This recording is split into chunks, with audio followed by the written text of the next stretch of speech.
Hello, everybody. Welcome to Character Player, where story is the real DM. We're artists by day and nerds by night, and tonight we're jumping right back into our Ravenloft campaign. So why don't we go ahead and... we have announcements first, right?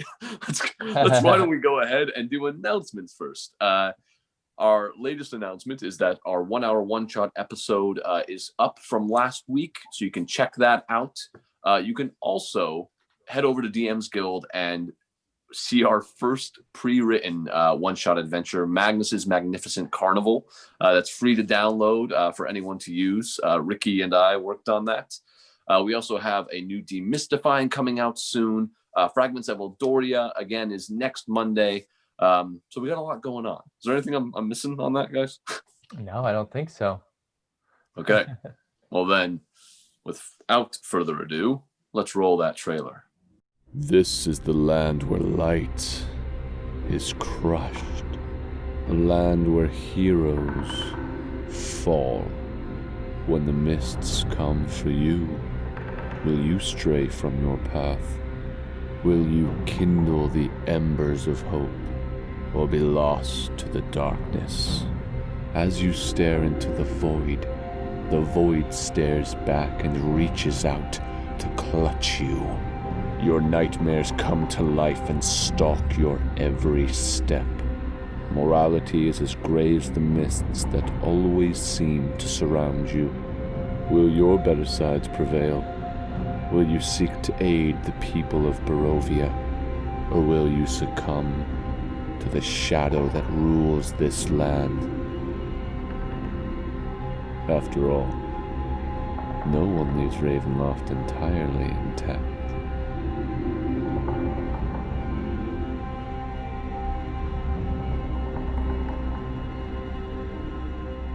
And welcome back. We are diving back into the mists of Ravenloft. Last we left off, our intrepid adventurers had made their way to Tirre, an encampment of a group of people known as the Vistani. The Vistani welcomed them with open arms, and in fact introduced them to a woman named Madame Eva, who promptly told the players their fortune, what they might need to do if they ever wanted to leave this land or if they wanted to take down Strahd von Zarovich. The players also received personal fortune tellings, things that gave them insights into potential outcomes while they were in this land. They learned that some of the Vistani members worked with Strahd while some didn't, and they ended up staying the night at the camp, getting a little bit drunk in some cases, but getting a mostly good night's rest. The next day, they set off to make their way towards Vallaki, and as they came out of the woods into a kind of opening where they could look down into the valley, they saw a windmill off to the left-hand side, and they could also see the walled city of Vallaki far off in the distance. They decided it might be a good time to see if the folks in the windmill had any kind of food or provisions they could use to make it the rest of the way. And so the party split at this moment, with Ezra and Havoc heading over towards the windmill, and Aerith, Stiki, and Newton and Arena hanging back by the road, just kind of waiting to see what happens here. And that is where we left off. So Havoc, you and Ezra are kind of walking down the road towards this path that does lead, looks like it leads till Vallaki, or at least further down that direction, but it does split off at a Y intersection. And you start to head off to the left, which is taking you towards this windmill. As you're walking along the road with Ezra, you see to your right-hand side, to the right of the windmill, 4 stone megaliths rising out of the ground. Just seems kind of odd in this area. You note it as you walk by, and you see on top of one of the megaliths a raven, and the raven has these blue-tipped feathers, dark blue. It kind of squawks in your direction as you continue to walk and start taking the path up towards the windmill itself. And once again, when you look at this windmill, it's kind of almost sagging, like an old lady just trying to get by another day. But you make your way up to the windmill. You're about 30 feet away now. Are you just heading right in? What are you doing? I turn to Ezra, and I'm like, so what exactly are we? We're just getting like snacks for the road snacks. Is that what we're doing? Right. I just thought we can at least check in and see if they have anything for us. I mean, sure. I got your back always. I'm just, sometimes I just get a little bit ahead of myself, and I just want to know what the plan is here, and just what we're trying to accomplish exactly. That's all. Not the plan. I mean, we're just going to talk to them and see if they have any food for us. Okay, that sounds like a good plan. I think I can follow that plan. Yeah. Okay. Perfect. Did you see that bird? I did. Yeah, it's a bit odd, isn't it? And as you kind of point over, the bird actually flies over to land right above the doorway. It's kind of looking at you. Maybe it's a pet bird. It starts squawking in your direction, kind of flapping its wings a bit furiously. What a freaky bird, right? It's a What bit odd. What a freaky bird, right? Should I Very, kill very it? odd. You want to kill it? I mean, if it's just gonna keep squawking at me, I may just want to kill it. I mean, I suppose that's something that you could do, but it's just a bird. Could be a snack for later. Is that a snack you'd want? I mean, yeah, I would eat it. You see what I eat, right? As you say that, and this bird is kind of continuing to squawk at you, the door suddenly bursts open, and you watch as this rather large woman with short black hair and these kind of like small little bangs that just kind of frame her eyes, very large nose, very large teeth, walks out with a broom, doesn't even see you two, and starts swinging at the raven, just saying, "Get out of here! Get out of here right now!" She kind of bats at it for a moment, and the raven squawks and flies off back towards the megaliths. Always bothering us over here. Oh, hello.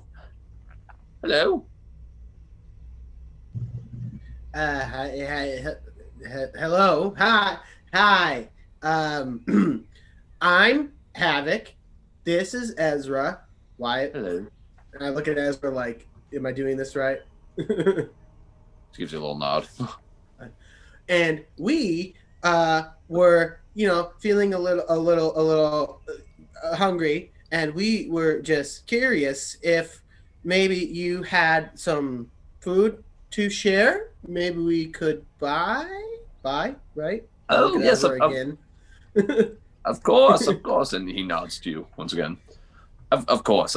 Why don't you come on in? I'm actually just getting a fresh batch of pastries out of the oven as we speak. Oh, you make pastries? Yes. Me and my mother and my sister, we kind of run a little pastry business, mostly selling in Barovia. But I turn around and shout, "They got pastries!"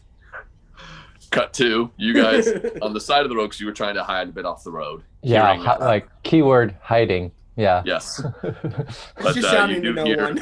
Havoc shout that out.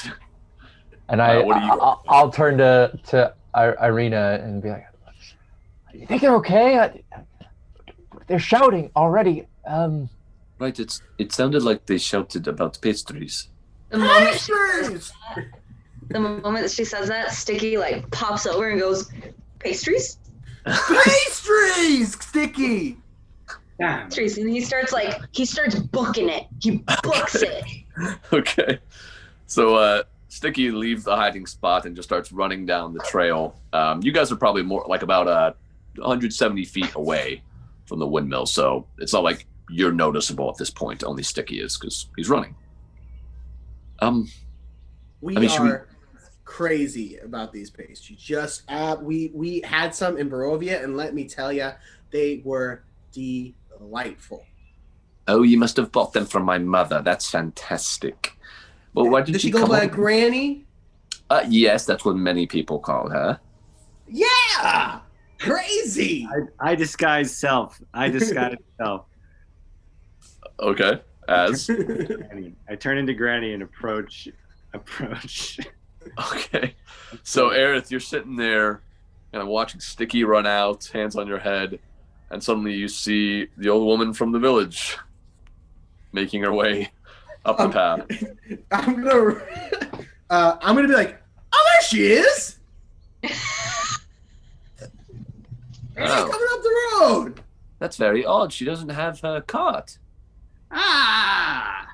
Perhaps she left it at the Barovia house. You guys have 2 houses? Yes, just a little. And at this point, Stiki, you make your way up. You've kind of caught up with Havok. You're still making your way up, Newton.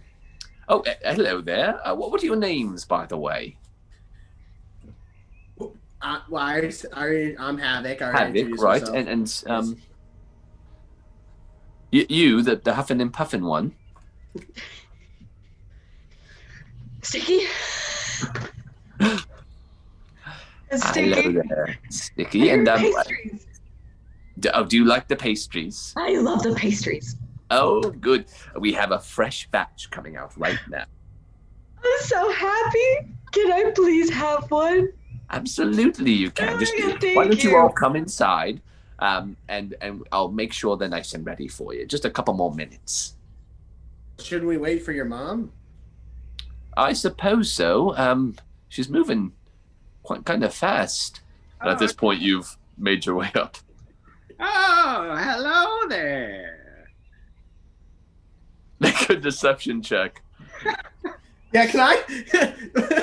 I want to see if I can see through this illusion too. I don't know. No, I wouldn't suspect anything. I'm pretty good at deception, y'all. Just saying. I'm not good. I don't Go for suspect anything. I mean, I roll here. I'm pretty good at seeing through deceptions. Oh, 11. Kind of. Hello. Hello. How's the pastry trade for my young ladies today? Oh, it's going well. Do you remember my name? Your name, honey. What do you mean? You know I have dementia, and That's not true. It's starting to develop. Oh, it started in the past day. During this conversation, Havok is really confused, and she's like, "I'm like, what the heck is going on here?" I'm gonna roll an insight check on this situation. Okay. Something doesn't feel right. 22. Okay, and you're trying to kind of gain insight into both of them, or Yeah, like what's going on in this situation here? I kind of. You don't think that's the old woman, and you think whoever this is, they can tell it's not the old woman. Okay, I'm gonna start reaching for my mace. I kind of wink at Havok, like to give him like the like, hey, hey. I'm gonna look over to. I don't know why you think you're so clever, but you're not. I can tell you're not my mother. Oh my goodness. Do you want to drop it? No. I'm going to try and indicate to the man that I'm holding onto my mace. Like, do you want me to hit him? You mean the woman? Yeah, the older woman. Yeah, I'm like looking at her and I'm like trying to like direct with my eyes like towards my hand on my mace. So, like,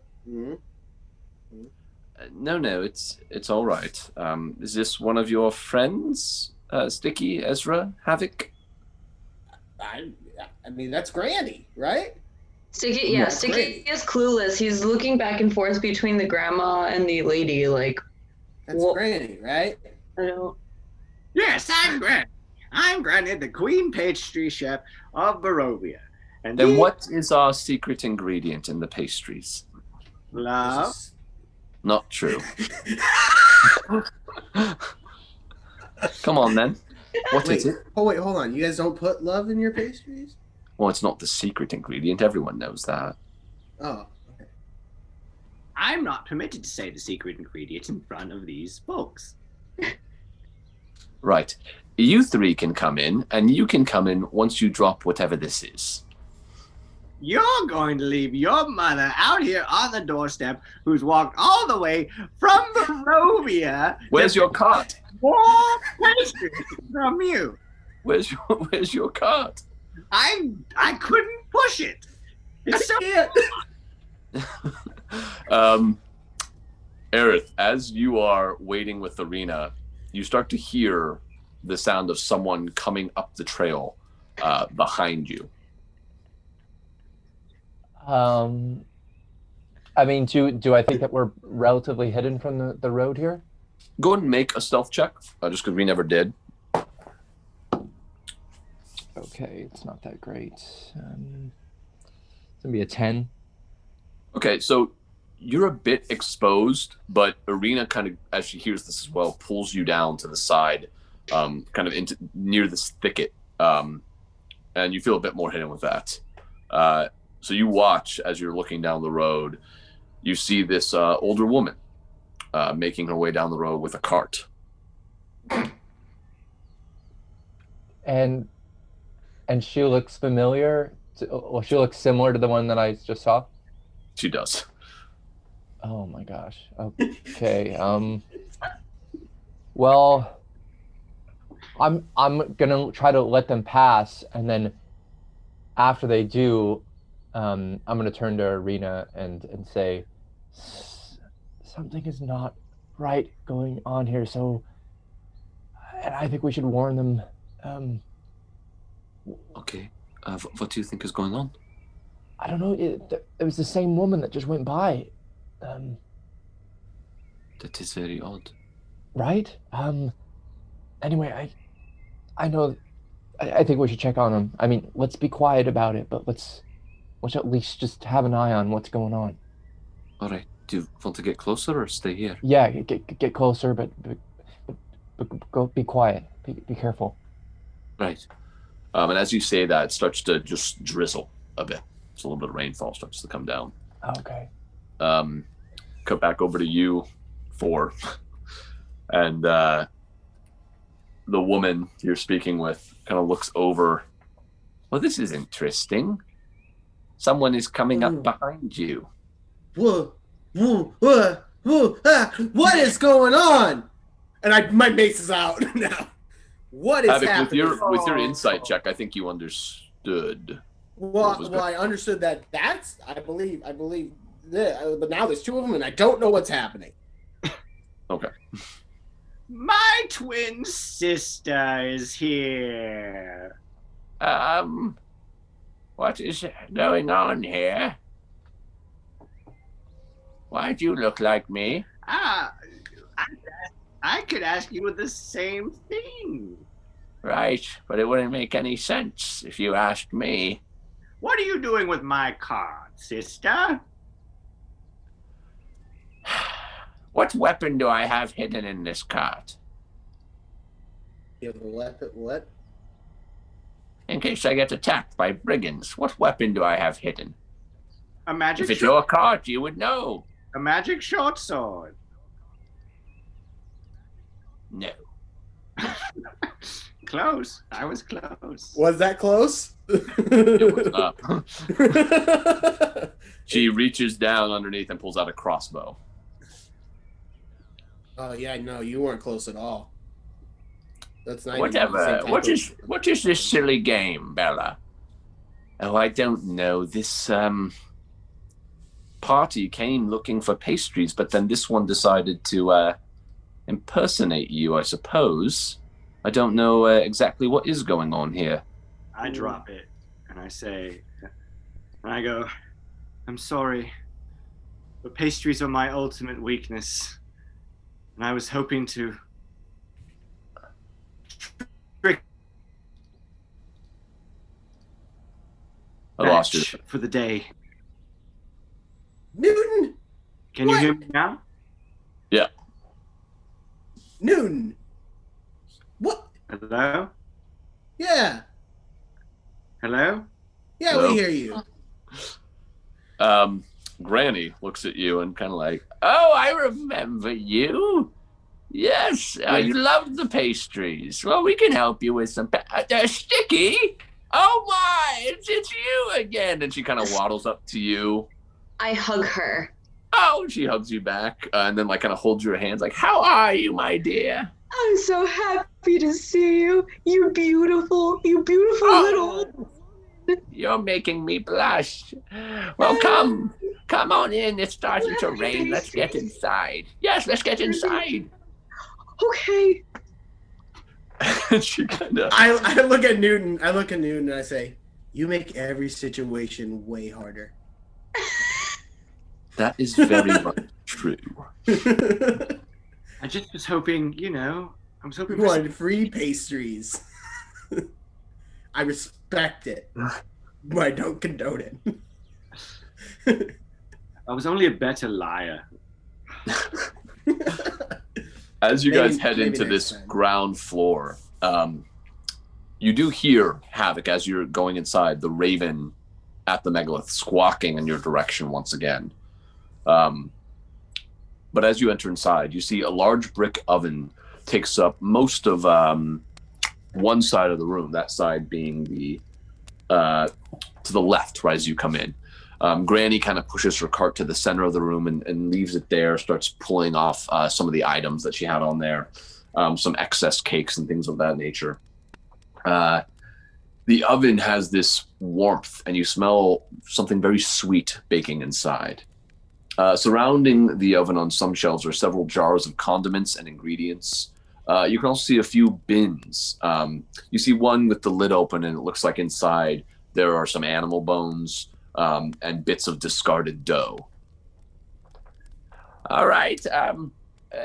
Bella, how much time is left with these? Well, they should be ready in just about, I don't know, a couple minutes or so. All right. Well, why don't you go upstairs and wait? Is Afalia here? Can you bring her down, Afalia? I'm busy, Mother. Oh, all right. Well, why don't you head upstairs and take care of some work up there, and I'll greet our guests and play hostess. I'm gonna go over to the barrel of bones. Okay. Are you guys? Are you done with these? May I?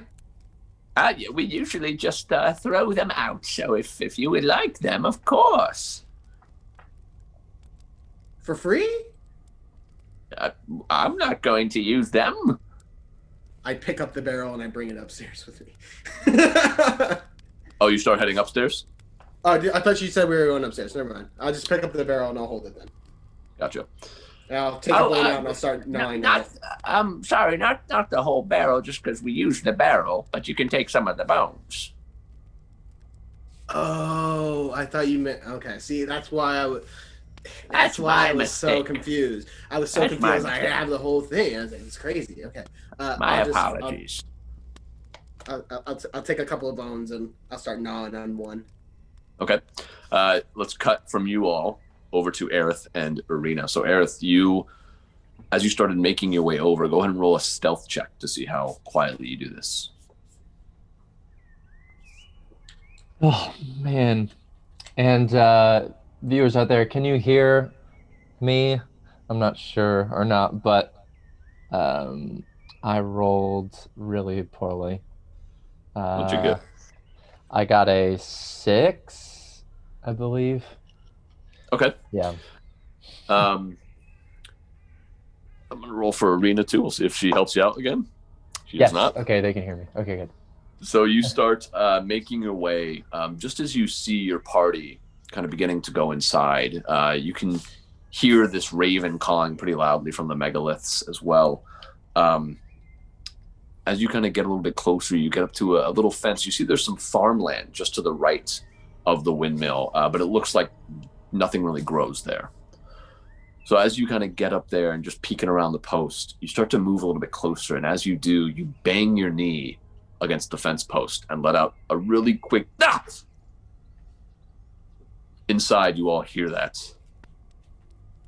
And Granny goes, oh, I wonder what that was. Probably the ravens again. Yeah, is that like a common problem? Do you just have like a raven problem? Yes, ever since we lost our scarecrow, someone took it. They've just been coming around. Sometimes they'll fly in. They'll leave duties in my room. In your room? Right down here. I mean, do you want us? I can take care of it for you. Could you? I mean, at least that one, maybe. Oh, that would be lovely if you could. Oh, sure. And I'll set my bones down. Okay. I'll pull out my crossbow and I'll go step outside. Okay. You head outside. Aerith, you from your now kind of hiding behind one of the fence posts, you see Havok stepping back outside with a crossbow drawn. Do I see that? You're probably about 50 feet away now, Aerith. Okay, and is he aiming at something, or is he just look like she he's looks guarding? She looks like she's walking, because you see Havok that the raven is still at the megalith, so you kind of see that she's at least eyeing in that direction, or looking in that direction rather. I'm gonna get about 30 feet away from this raven. Okay. Raise my crossbow. I'm gonna shoot. Okay, go ahead and roll the hit. That's gonna be a damage. That's gonna be a 15. That does hit. Go ahead and roll damage. Okay, that's gonna be. Oh, I rolled the wrong thing. Rolled the wrong damage. I apologize. Oh no. 7 damage. Okay. This crossbow bolt shoots through the air. As it comes, the raven starts to fly up to try to get away, but you end up piercing it right in the side. And the bolt doesn't stick. It kind of flies through just off the side, grazing it. But it's definitely hurt as it kind of lets out a large caw and begins flying up and away. I'm going to take another shot. Okay, go for it. Okay. Irina turns to you, Aerith, and says, I don't think she should be doing that. Killing a raven is very bad luck in Barovia. I rolled a 21 for 6 damage. Okay. So another bolt fires up as you clip the raven's wing, and you watch as it starts to plummet over the cliff and fall out of sight. And at that point, I'll kind of stand up and be like, hey, wait, stop. What? Pest control. No, it's bad luck. It's very bad luck, yes. To kill a raven, it's not very good luck. Well, the granny said that they've been bothering her, and I was. I know, but you don't know this granny, but we know Irina. Let's listen to Irina. Well, I wasn't with Irina. I'm just saying. Let's just stop. No more shooting. Well, it's gone now. I'm gonna go check on it. Irina? Now I feel bad. Okay, I walk over with him. Now I feel. All right. Well, you I guys thought are I was walking. doing a good thing. You guys are walking over. Newton, Ezra, and Stiki are inside, and Granny just turns to you all and says, I'm so happy to see you all again. So you enjoyed the pastries then? Yes. Oh, yes. They were so yummy. They were so good. Can we have more? Absolutely. In fact, I think these are almost ready. So tell me, how have you been? Newton, how are you? You seem a little, odd after making yourself look like me and all that. I'm so ashamed of my ruse. Are you? Yes. I apologize. I just love these pastries so much that I would go to dire ends to obtain them. And if there's any honor in me, I want you to know I bestow it towards you. Well, I accept your apology, and I'll tell you what. These pastries are very fresh. I'll give you one for free. Really? And one for you too, Stiki, just because you're so sweet. and she starts to pull the pastries out of the oven. Kind of this big wooden, I don't know how cooking is, but she pulls it out. She sets it up on the table. Medieval cooking, who knows? She sets it up on the table. And she's like, well, we just have to let those cool now a little bit. And as you guys are kind of just standing there, she says, I'm sorry, we don't have much seating here. Here's one chair. And she kind of waddles over to one. And you see sitting on the chair is this kind of a straw or twig doll, rather. It seems to be like a little humanoid twig doll that she picks up and kind of moves onto one of the ledges nearby and says, "Sorry, this is my daughter Rafalia. She likes to make these from time to time. Please, one of you sit." I sit immediately. All right. And as you do, you guys hear a loud thump from upstairs. No. What are you two doing up there? Nothing, Mother. Nothing at all. Very odd. So, what have you been up to since last I saw you? We killed a vampire. You killed a vampire? Well, something like a vampire. I'm not sure if it was a full-blown vampire, but we definitely... What was that? Ezra just says, "It was not." Well, it was scary, nonetheless. Oh, you all sound so very brave. We're more utility. We do what needs to be done. Some of the best heroes are the ones who do what needs to be done. Are you all right, Stiki? I'm fine. I'm okay. I'm so sorry. No, I'm fine, Granny. It's been a really long journey, and I'm just really excited for these pastries. Can I please have one now? Yes, it's a little bit hot still, but let me see if I can pull one out for you. Oh, thank you so much. She does. You just might want to be a bit careful, maybe blow on it a little bit, but here you go. Oh, thank you. He blows just over and over again until it's cool enough so he can just stuff his face. Gotcha. And when you do, it tastes incredible. This one has like a little bit of pumpkin in it. Yeah, it tastes fantastic. Incredible. Can't wait any longer, Granny.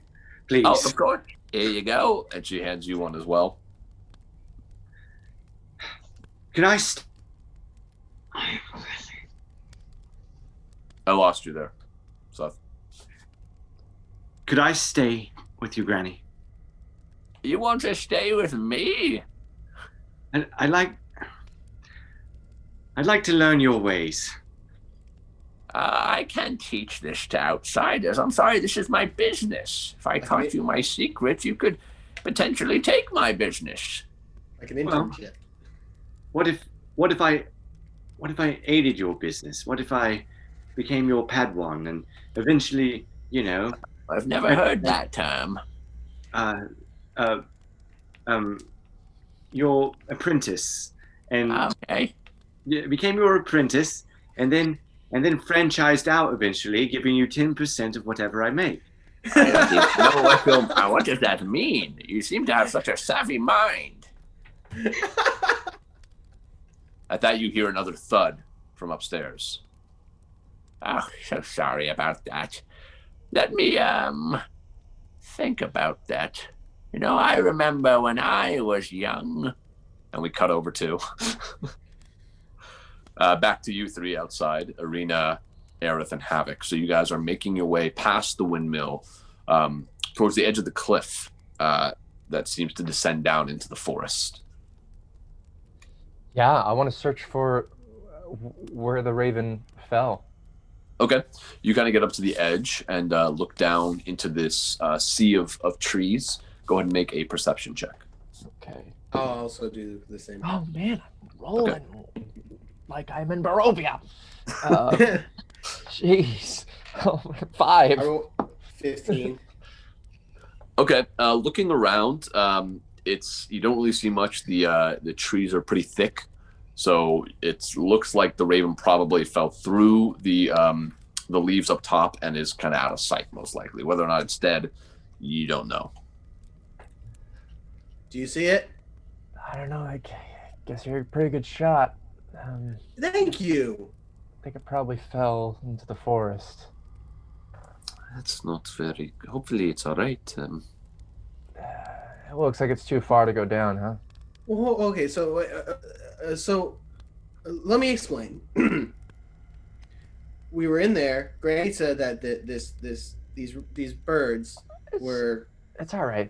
We're It's all right.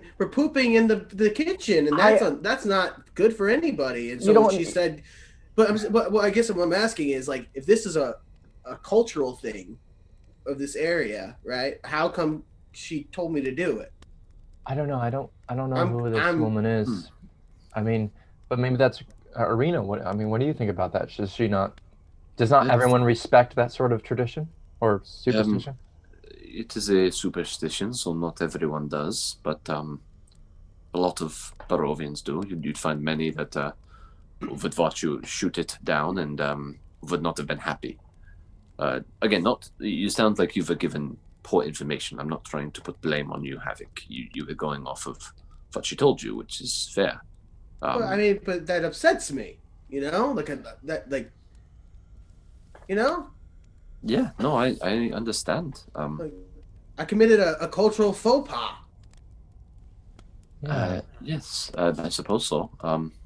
Yes. I don't like that. How DM? How far do you think it would be to get down to the forest? Is that pretty far? It looks like to get down to a tree, you'd have to climb down about 50 feet, and then down to the actual ground. Probably another. It's tough to tell because the trees are right there, so you can't really tell exactly how far it is to get down. Oh, literally climb? You're saying? Climb over the edge, or if you had a feather fall spell or something. Yeah, no. Okay. Well, I think just keep it in mind for the future. It's all right, man. Don't put yourself down. I thought I was doing a nice thing. I thought I was helping keep the food clean because apparently you guys don't like dirty food. So I thought I was helping. And I did a thing wrong again. I did the thing wrong again. It's all right. It's all right. I kind of put a hand on her shoulder and kind of start steering her towards the windmill. It's don't worry about it. I'm sure it's okay. Just it's just customs are so different in different places. It's so hard to know when you're doing something wrong. Culturally speaking, it's messed up. It's very true. Where I come from, we don't really care much about birds of any sort. Other than eating them. Yeah. I'm gonna have a talk with this lady. Very interesting. And you say that just as you get back to the door. So are you heading back inside? Yeah. Aerith? I kind of look at Arena. I look outside to see if anyone else is coming up the road. And okay, make a perception check. All right. There we go. 20. Yeah, you don't see anyone coming up the road. Okay. I kind of lean into Arena and say, I guess let's go inside but let's keep an eye out. I don't trust anyone in here. And I guess Barovia is teaching you a proper lesson. Oh, yeah, you're probably right. All right, let's go. Right. And you guys head inside. So the door opens back up. Stiki and Newton, and you watch as Havok, Aerith, and Arena all make their way inside. It's a little bit cramped now. It's a pretty small room. You guys are all inside. Hello there. Hello. I got a bone to pick with you. A bone? You want another one? I can get you one. I'll get to those later. Thank you again for that. No, of course. Look, I took care of the bird like you told me to, but then my friend here says that it's bad luck to kill a raven here in Barovia. What's up? Well, that's a superstition, but I'm not a very superstitious. I'm a little stitious, but not superstitious. What? It's all right, but nice to see you again, Granny. Very good to see you. We have some fresh pies out of the oven if you'd like to buy some. I just ate. I'm doing all right, but thank you so much. Of course. Now, do the rest of you want to purchase any? It will be 5 copper pieces. Stiki gives 5 copper pieces. Oh, thank you, Stiki. Here you are. So I have 100 gold. Now, I've never dealt with money before last week. So, or a few days ago, really. So I'm not sure how many pieces to give you of this gold. Like,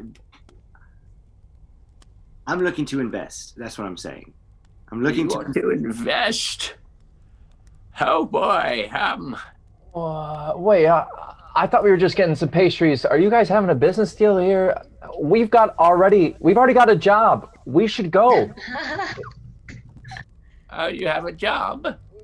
Yes, we do, and it's time sensitive. So, thank you so much, Granny. Everybody, we got your muffins, pastries. Can we go now? Stiki responds by plopping onto the floor Indian style and saying no. What? As Stiki plops onto the floor, you hear another bang come from upstairs, or Aerith and... I pull out my rapier. What the? Oh! What the hell was that? It was my daughter's. Her name's Afalia. It was either Bella or Afalia. No, this is Ricky. Stiki, this is literally. Oh my gosh! I go over to Stiki and whisper, very emphatically, say, "There are vampires hunting Irina. Have you forgotten what we're supposed to be doing here?" No, I remember. I do. It's just there's pastries. Call him the devil. But pastries. Pastries. You grab some pastries and let's go. Just Irina. Come on. Wait, do you think there are vampires here? I'm not talking to you. I'm sorry. I have good hearing. Stiki pouts and gets up and goes. He says to Granny, "Granny, we have to go." Oh, pity. Yeah, it is a pity. But can we have some pastries for the road? Of course you can. You can have as many as you'd like. How many would you like? In this fresh batch here, we have, I already gave you 2 and you bought the 3rd. And so we have 17 left. How much for all 17? Oh, I'm not very good at math. 5 copper pieces. That would be about, let's call it 80. Good assist. Close. I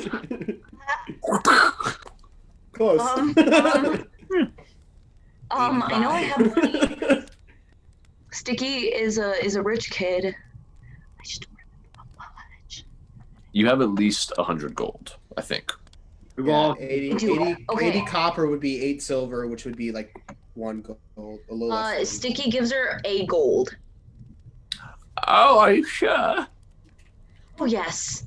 Oh, let me just bag those up for you. Oh, thank you.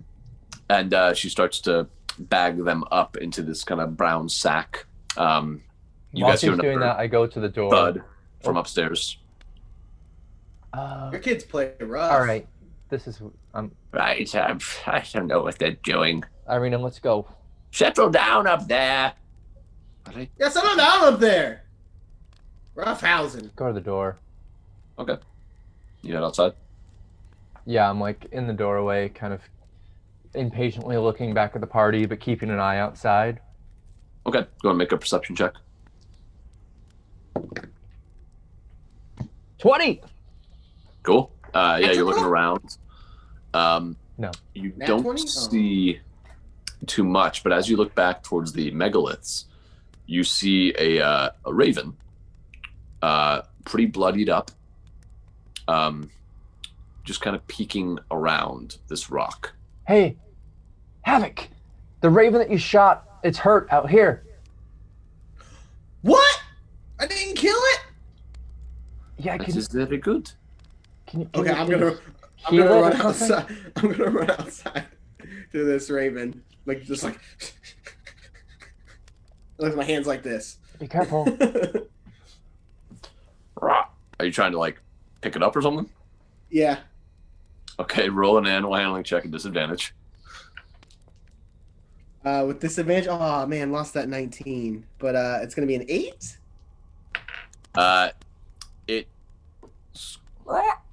as you get closer, and like as you get even closer, extending your hands out, it flaps its wings and kind of crookedly makes its way up into the air and flies closer to the windmill, towards the window actually on the second floor, and is kind of lands on the perch outside of it, not right in front of the window so someone looking out wouldn't see it, but right towards the edge. And it starts kind of like flapping its wing against the edge and looking down to you. Bird, I wouldn't do that. They don't like you in there. Does it seem like it's? I mean, I know that ravens are pretty intelligent, right? Like, does it seem like it's indicating in a way? Make a nature check. All right. Okay. 13? No, 14? It does. And this is in the second sort of story, right? Mm-hmm. Hey, Havoc. It seems like it's trying to tell us something about what's on the second floor.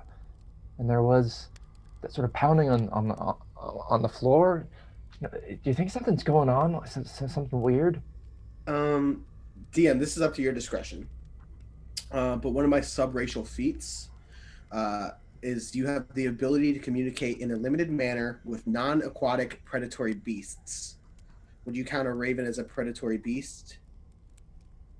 I can't understand them, but they can understand me. They're omnivores, so... They're... Okay. Sure. I'll look up to the thing and I'll say, call twice if there's a problem inside.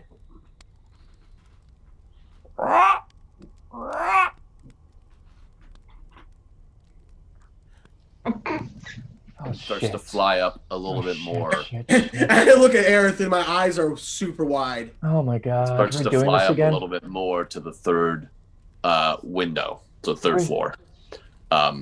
And the perch here isn't quite as wide, so if it were to land, it would be in front of the window. So you watch as it specifically does not do that, but tries to bat against the building again. Yeah, I turned to Havok and I'm like, are we doing this again? Is this what we're going to do? Look, there's definitely a problem inside. So. What time is it, DM? Like how much time do we get to the lobby? It's a little after midday. Oh, okay. I kind of turned to Irina. I mean, someone could be in trouble. I know that we're supposed to get...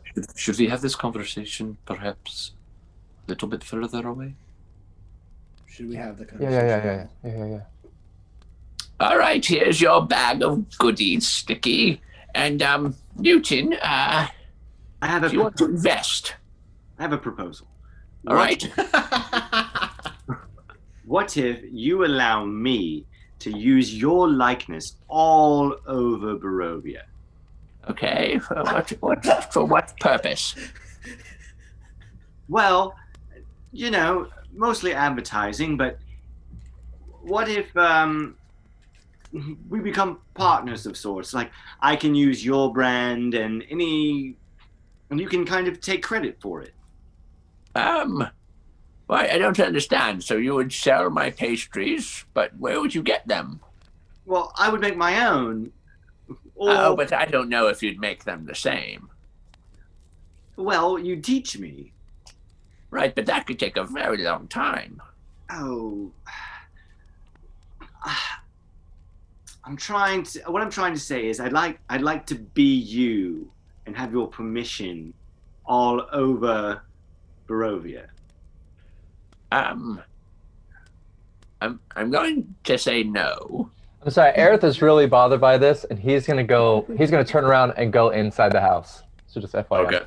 Gotcha. I'm backing up Aerith. Like, I've got my I kind of do my little go time shimmy. Irina kind of grabs at you both as you go, not actually grabbing you, but just kind of, what's he doing? I think she's keeping someone up there. What? Did you not see my shimmy? Your shimmy? Shimmy. I not see it.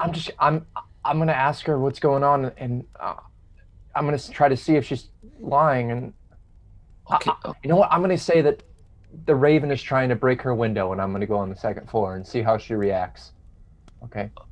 All right. Okay. I thought you. I walk in with Aerith, yeah. So I don't think you should use my likeness, but you investing and then perhaps returning every now and then, so I could teach you some of this. What? Oh, hello, Aerith and Havoc. Yeah. You know that Raven? It's back, and it looks like it's gonna break your window. So I'm just gonna go up here, and I go up the stairs. I'm going to whack it. I'm sure that Bella can handle it. Don't worry. We can shoo it away, and I go up the stairs. I would feel uncomfortable leaving a job unfinished, and I follow. And when I'm kind of going up the stairs, can I look at what her reaction was when I went there? Yeah, make an insight check.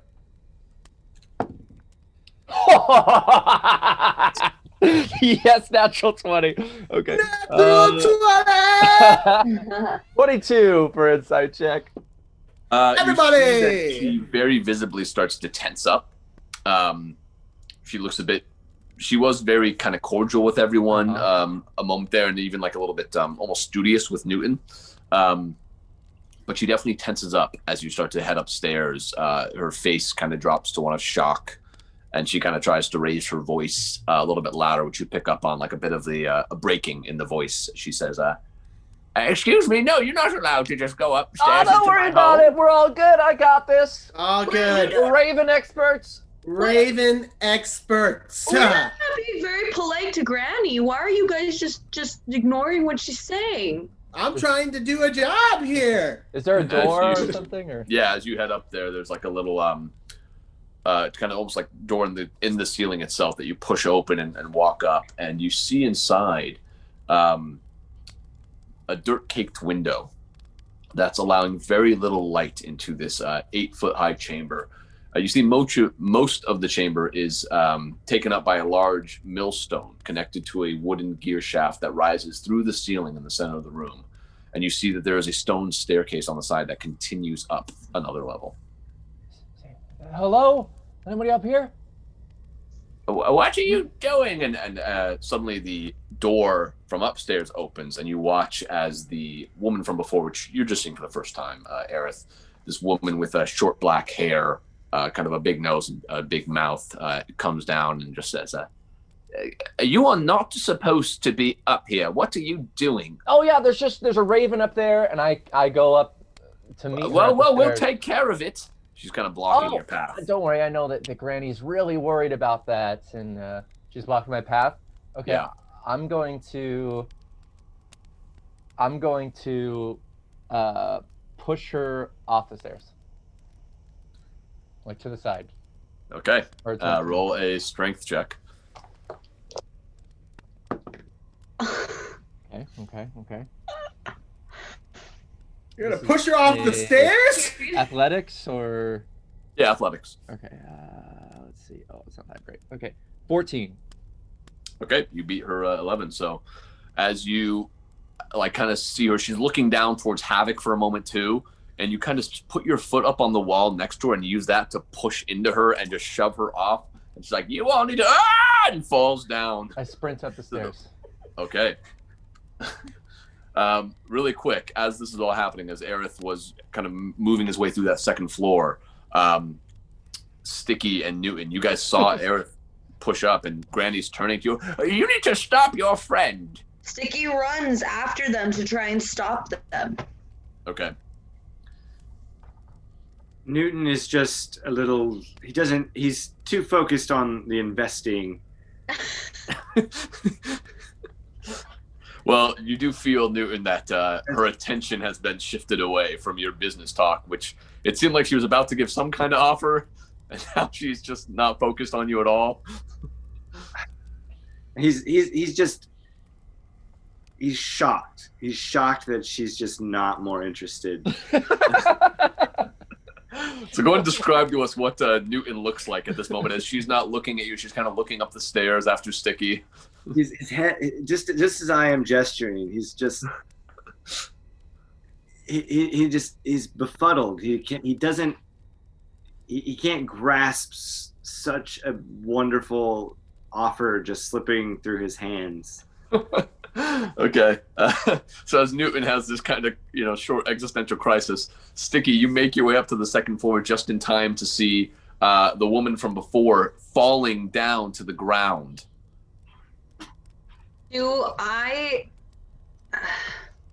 Am I close enough to try and catch her? You can certainly try, yeah.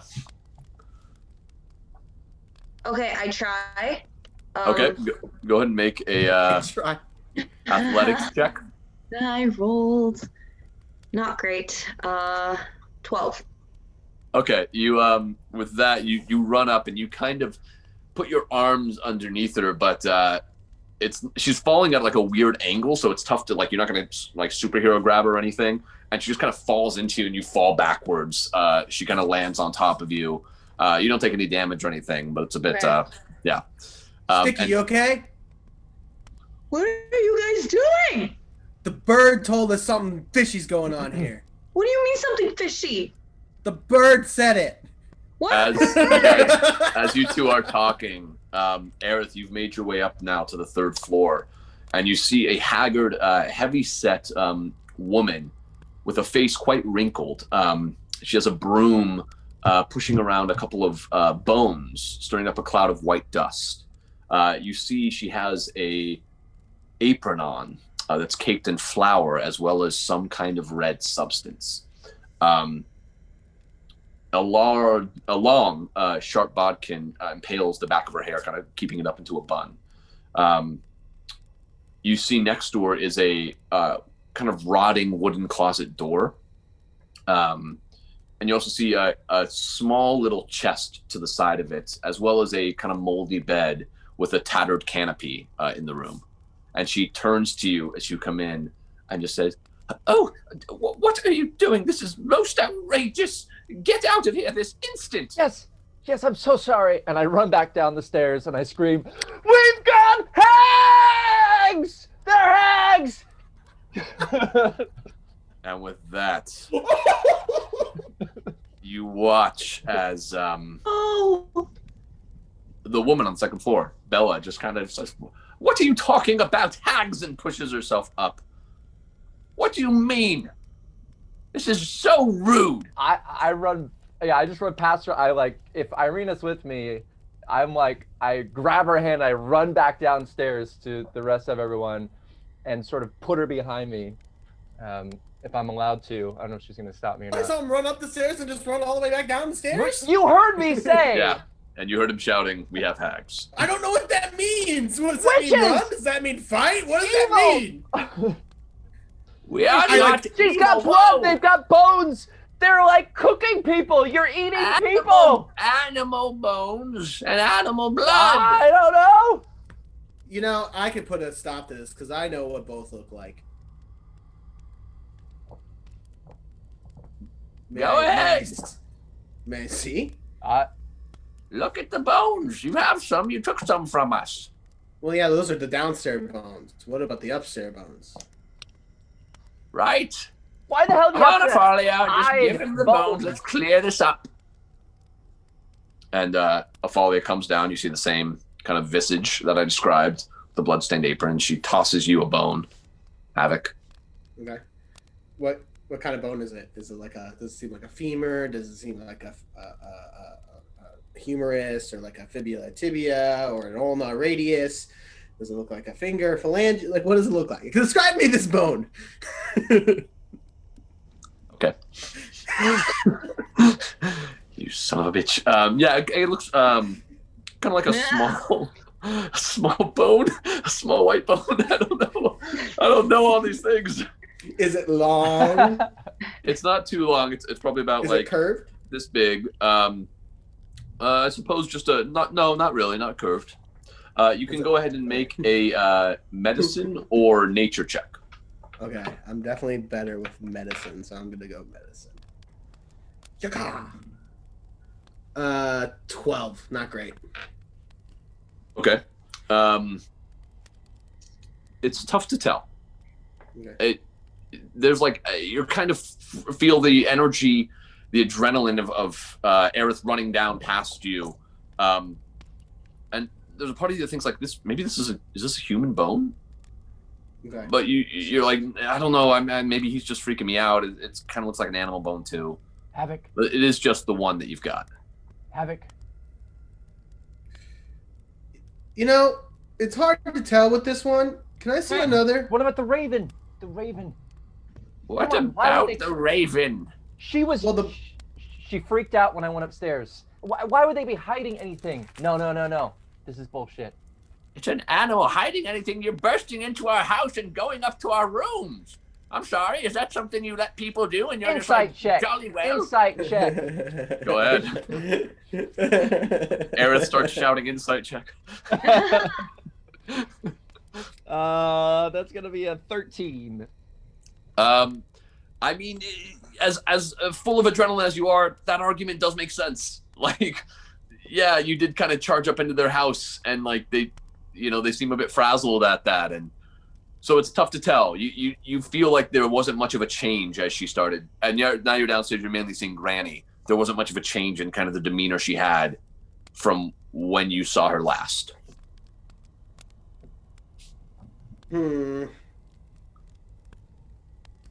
We gave you a bone. You had your time. Now, I'm not convinced. what You're we being very need. rude. I agree, Stiki. I'm a bit shocked at this behavior. I'm Here's the- sorry, Granny. Please don't be upset with them. They're just paranoid. I'm not is what- upset Okay. with you. I'm disappointed. This is what we do, okay? You teach me, Stiki, and Havok your secrets. And then we all teach 3 more people your secrets. What? And they pay us 10%, and we pay you 10%. Are So you still going on about your business? Okay, Bella my makes her gut. way down the stairs. Oh damn! This- As she turns away from me, I'm gonna hit her with my mace. Okay. My gut is telling me I don't trust this. Okay. Ooh, it hurts. Go ahead and roll the hit. Roll the hit as she's like at the top of the stairs. A 21. Definitely hits. What? And then that's gonna be 5 bludgeoning damage. Okay. You hit her and she stumbles for a moment and then let's check this. Yep. She falls down the stairs. Just kind of, she's like about to go down. She's like, this is ridiculous. And just rolls down, lands on her back at the bottom of the stairs, taking another 3 points of damage. And he's just like holding her back going, oh, the first my floor? hip, my hip. Yeah, she's on the floor. On the first floor, right? Yeah. Okay. I'm gonna cast Bane on those 2 that are down there. Okay, go and describe to us what this looks like. Okay. So Aerith kind of stands in front of Irina, and he sort of grabs at something at his pouch and closes his eyes. And when he opens his eyes again, they're completely black and sort of like little streams of smoke are sort of coming from them. And he begins to sort of whisper, and shadows sort of shoot from his eyes and pour onto the ground and go towards them to their feet. And shadow kind of goes up their bodies, and their eyes go black as well. I mean, Why are you attacking us? And she's gonna Morgantha is going to Granny, gonna make her way over to Bella and be like, my daughter, what are you savages doing? Please. what are you doing? What are you all doing? She's like crying. Bird! Just shout from the top. They have to make charisma saving throws. Okay. DC 13. Okay, the first one is not great. Yeah, first one's a failure. All right. Second one succeeds.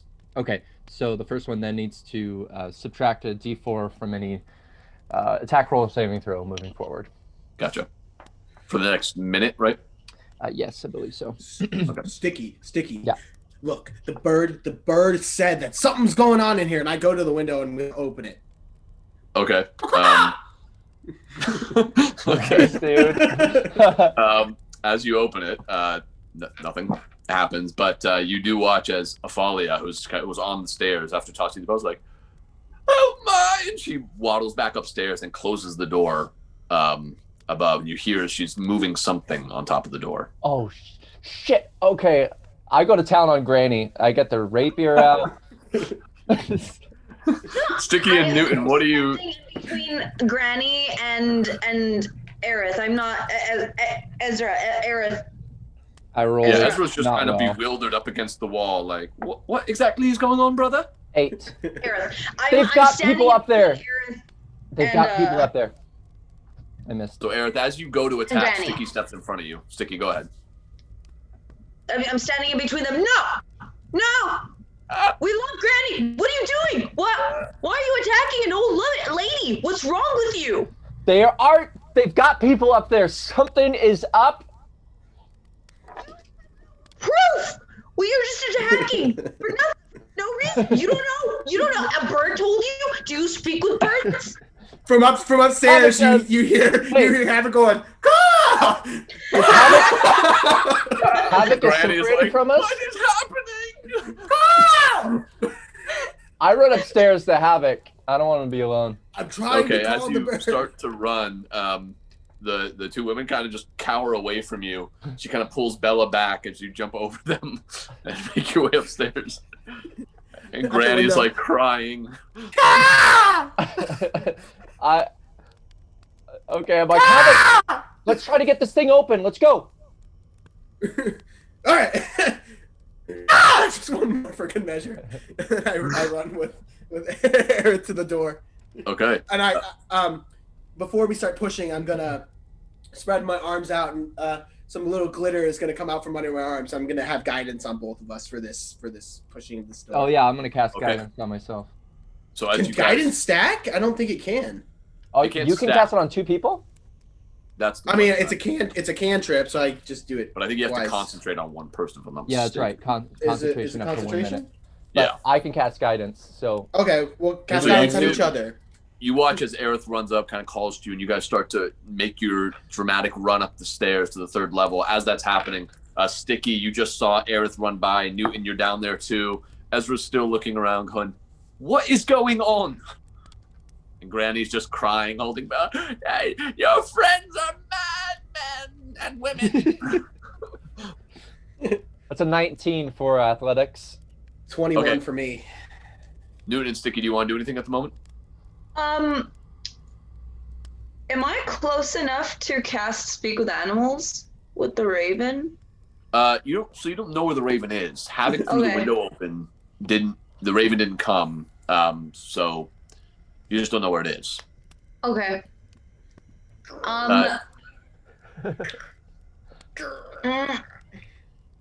No, I got nothing. Newton, I don't are you know, doing Stiki anything stopped, during this time? so. Okay. Newton is he's in shock. He doesn't really know.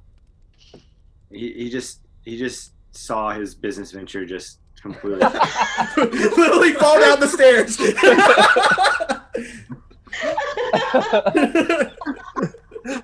Your shark my cake God. pitch.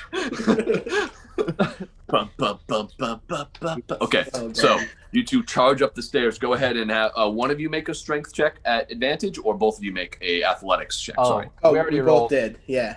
Oh, okay. Never mind. So mine got 19, you got 22? Is that right? 21. 21. Okay, yeah, with that, you two are able to just kind of throw your arms up against this door, and you hear whatever was on top of it topple over to the side. So it's not open but it bounced up. You know that you could push it open right now with no problem, which you do so as you ascend to the next level. And Afalia just like, "No, what are you doing? Please don't do this." And she kind of backs away from you all to the opposite side of the room, away from the closet door. All right. Keep an eye on her while I look around. Okay. And I literally am just staring her down. What do I see? I mean, I saw that cauldron, and what else is in the room? So you saw the bed with kind of the tattered post, the moldy bed. You saw the closet door with the kind of dilapidated wooden door. And the chest was what she pushed on top of it. Looking around, as you see now, it's been since you guys pushed it over, you see what looks to be clothing. I look at the clothing. It's very small clothing. Oh my god. For children. Oh my god. What? This is I'm kids' not children. looking. I'm not looking. This is children's clothes, isn't it? I turn to the lady. Yes, I had a child who died. I still have some of his clothes. Do I believe her? Make an insight check. I would also like to make one if that's okay. Go for it. Okay. Frickin' Barovia, frickin'. 11. Oh, 9. She just looks so scared right now that is the primary thing that's being communicated, is her fear of you two. So you just can't tell. I throw it to the ground and I continue to look around the room. Is there anything else? I go to the closet. Wait. I go to the closet. Are they multi-gendered clothes? Is it for one gender or for both genders? And I'm still looking right at the woman because he said keep his eye on her. I look at the clothes.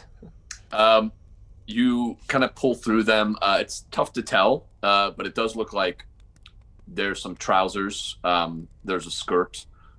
Colors are not too different. There's not any kind of stereotypical type of color situation in Barovia.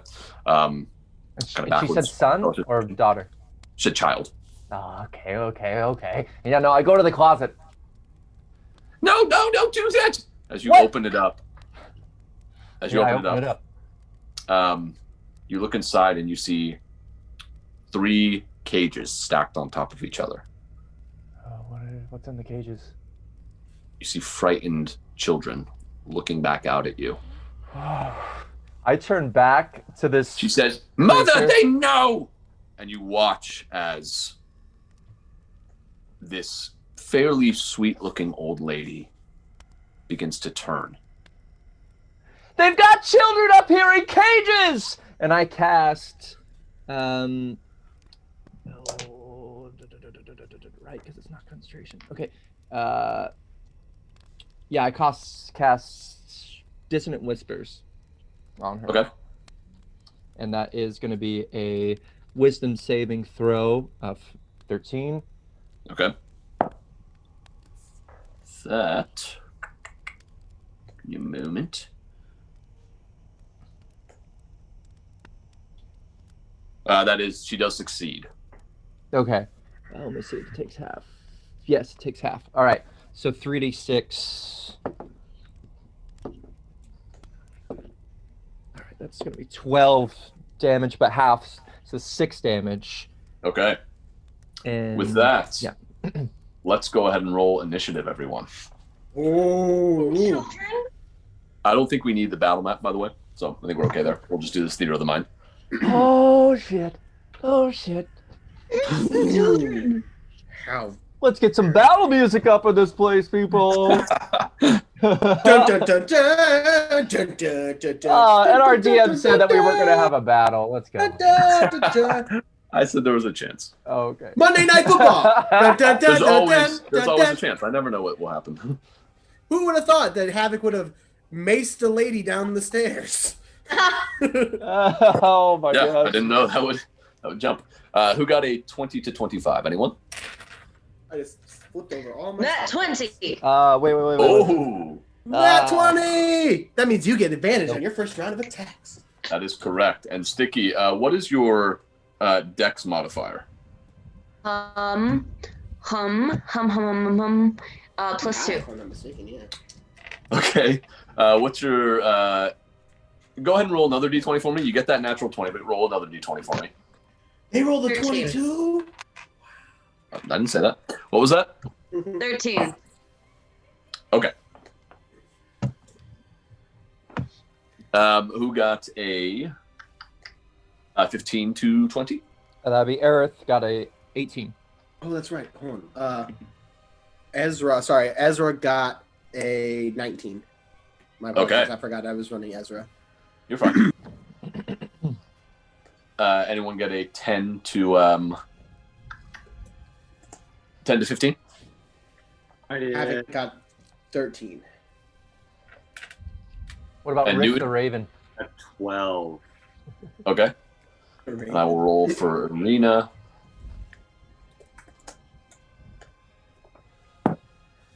Oh, okay. Oh no, the babies. Says Cat.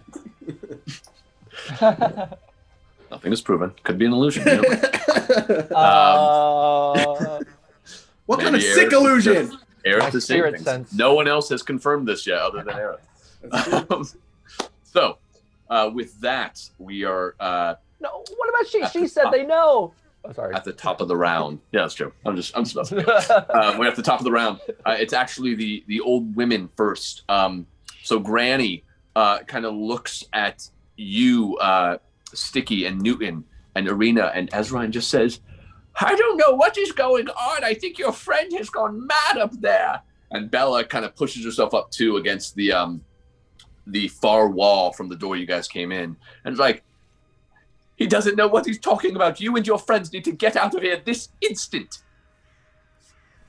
And while they say that, the woman upstairs is going to look over to you two. And I need you both to make a wisdom saving throw. It'd be 12. 17. Okay. Aerith, you are turned around with your rapier, ready to attack. And as you kind of reach your hand out to point, suddenly it's shrinking. It's becoming kind of green and small, kind of clawed. And you look to your other hand as you drop your rapier because that one is also becoming small. And your neck kind of extends a little bit and your face kind of morphs out. And you turn into a turtle. Oh, fuck no. That is he turned into a turtle. A turtle. Now you guys don't know that. You don't know that, but yes, Sarah has gone turtle power, Calabunga. Yeah. Cat, don't say you love that. No, I don't want to be a turtle. Am I What's not his turning name? enough for the turtle club? Oh, man. Don't be with, I'm going to be a ninja turtle. with that, we are over to Ezra, and then it will be Turtle Aerith. Oh, what about Stiki? Oh, I'm sorry. You're right. Stiki. My mistake. So, Stiki, you see Granny and Bella just kind of backing away, crying out to you. You didn't necessarily hear anything upstairs change. So what would you like to do? Did I hear them say they have kids in cages, though? You heard that, and then you heard Afalia upstairs say, "They know." Okay. I donkey kick Granny. Okay. Yeah. As you go to do that, she's going to release her held action. I need you, Stiki, to make a wisdom saving throw. Okay. 11. Stiki, as you go to kick, your arm begins to get sucked in. No! As does your other arm. Oh, my God. And suddenly... Wait, I have advantage on my rolls, don't I? You also Do have you? your Cardic Inspiration. I do. Oh, I do Forgot about also. that. why would you have advantage, though?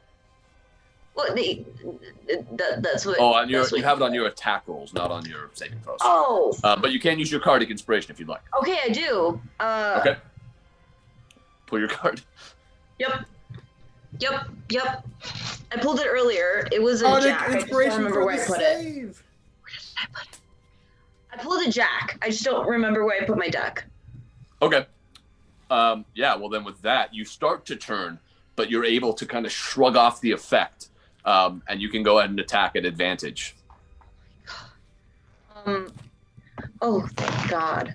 Oh, 18. I donkey kick her with strength. Okay, that definitely hits. Roll the 22. With strength? Gotcha. So you kind of, because you're standing at the moment, so you kind of turn around and do you put your hands on the ground and like go to downward dog really quick and then? Yes. Like I'm a gymnast. Gotcha. So you gotta flip your hands around.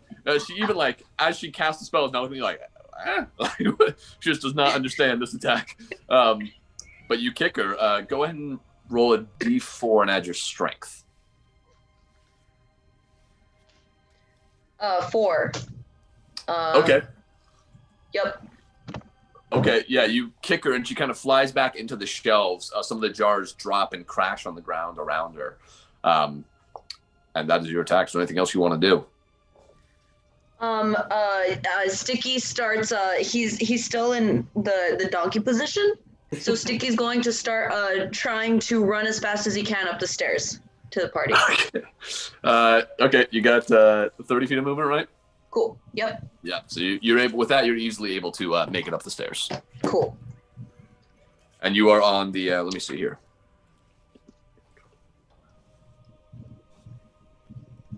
Yeah, you are easily on the second stairs, kind of in the middle of the room. Anything else you want to do on your turn?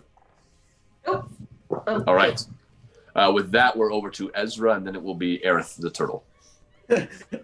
So Ezra, did Stiki knock over Granny, or no? I mean, you don't know. Oh, I guess that's the Okay. one. No, sorry, yeah. No, didn't knock her over, but pushed her back against the wall. Kind of caught herself. She's still standing, but. All right, Ezra's gonna like zip up to her and take an unarmed strike like right at her throat, and try to. I think Ezra can turn that into a grapple if he wants to, right? I believe so, yeah. So that's what he's gonna do. So he's gonna make an attack, an unarmed strike, Gotcha. and then attempt to turn that into a grapple. Not very good. He rolled an 11. That misses, unfortunately. So he reaches up to grab towards Granny, but she's oddly quicker than he thought, and she just slides out of the way. Does Ezra get number two attacks, right? Or just one? Sorry, this sheet You is have to- different than mine is. I know, Yeah, it I don't doesn't know. say, so I don't think so. I don't believe so. Okay. So just, Yeah, too quick. that was really good. Thanks! I've been practicing over the last that was 30 fun. minutes. In my That's why head. you kept putting yourself on mute. All right. Anything else Ezra wants to do? That was about 5 feet of movement to get up to her, so definitely can move. No, yeah, Ezra is going to stay where he's at and just be like, oh, okay. You know. All right. With that, we are over to Aerith, and then we'll be Havok. So, Aerith, your world is suddenly a whole lot bigger, and your thoughts are a little bit slower. Oh man, no. Okay. You do currently have a 2 intelligence, just so you know. I know. I know what I would do if I was smarter. Do it like Peter from Five in Doria. Oh my gosh. I'll dance them to death. He's pretty smart. Peter's pretty smart.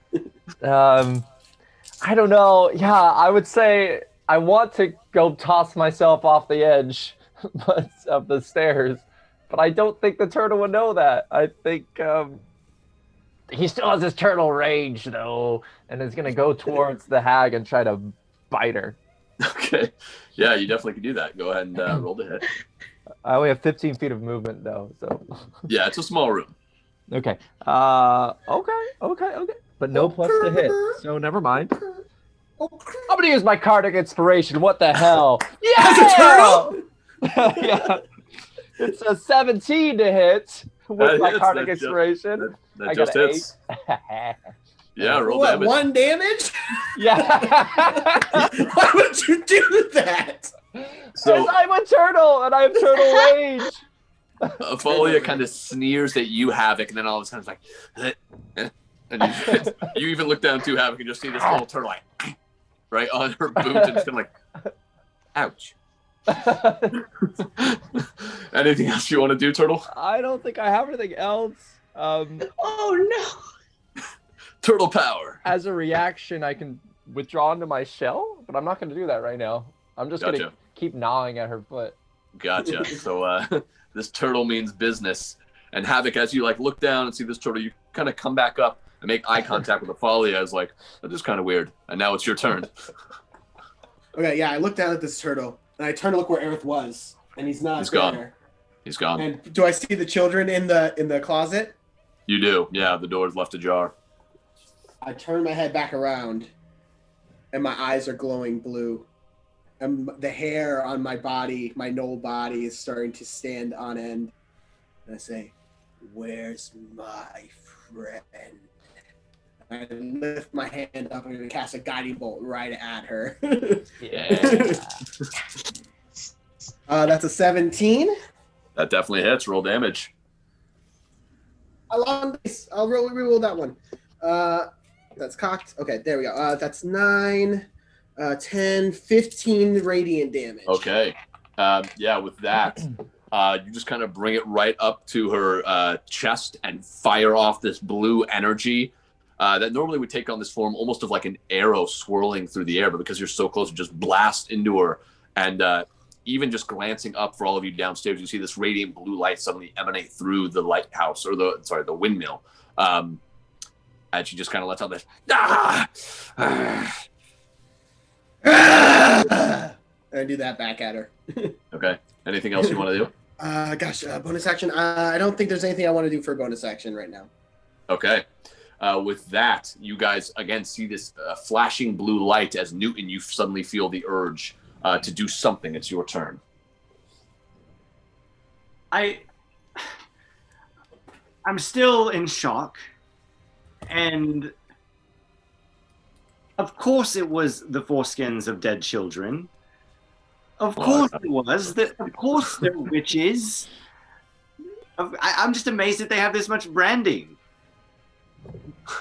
I knew this was the secret ingredient to these pies the whole time.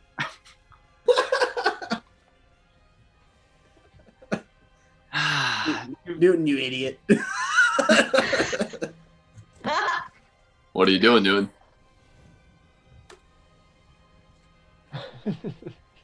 Newton was raised by witches, so this is old hat for him. What? This is old hat for him. Well, the part before that. And he says, "Fine." And he immediately casts Hex, which is a bonus action, which I was mistaken last week. He casts Hex on Granny, and he yells, "If you won't give me your likeness, then I'm just gonna take it." Okay.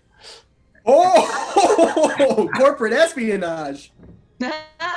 Love it. And he casts Eldritch Blast. Okay. Go and roll the hit. Like a good warlock does. Sure does.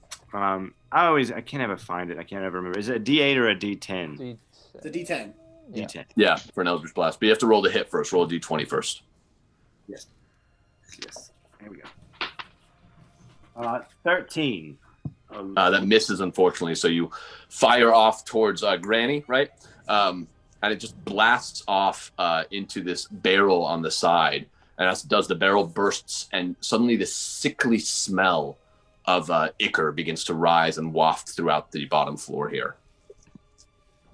Anything else you want to do on your turn? I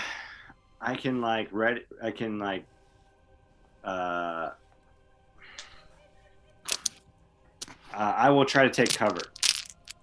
Okay, so downstairs, you don't see too much. You could maybe head up the stairs to get kind of out of sight of them.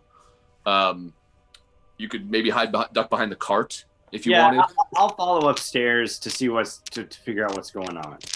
Okay, so you head upstairs. So you get up to just where Stiki is on the second floor. And that is your turn, leaving Arena and Ezra down below. Where are you going? Arena is going to kind of look around, and she's like, pulls out the sword and just says, "All right, first battle, here we go." And she's going to charge Granny, but she swings wildly with the sword, hitting the top of the wall, and just her arm kind of shakes as she brings it back. She's just not really trained with the sword, as Granny kind of laughs at her. With that, we are back up to the top. But before we do that, why don't we go ahead and take a break? Oh my God! No!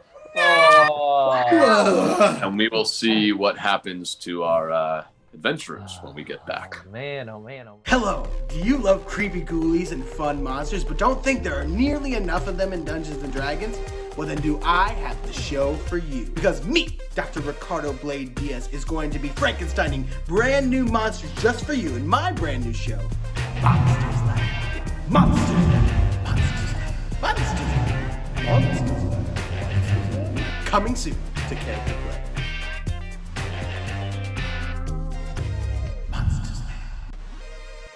Do you need help coming up with an awesome backstory for your gnome warlock? Or maybe you're about to DM a long-term campaign and have no idea where to start? Don't worry, we got you covered. Check out Demystifying D&D, our show where we break down concepts around D&D to make the game easier and more fun for you and your players.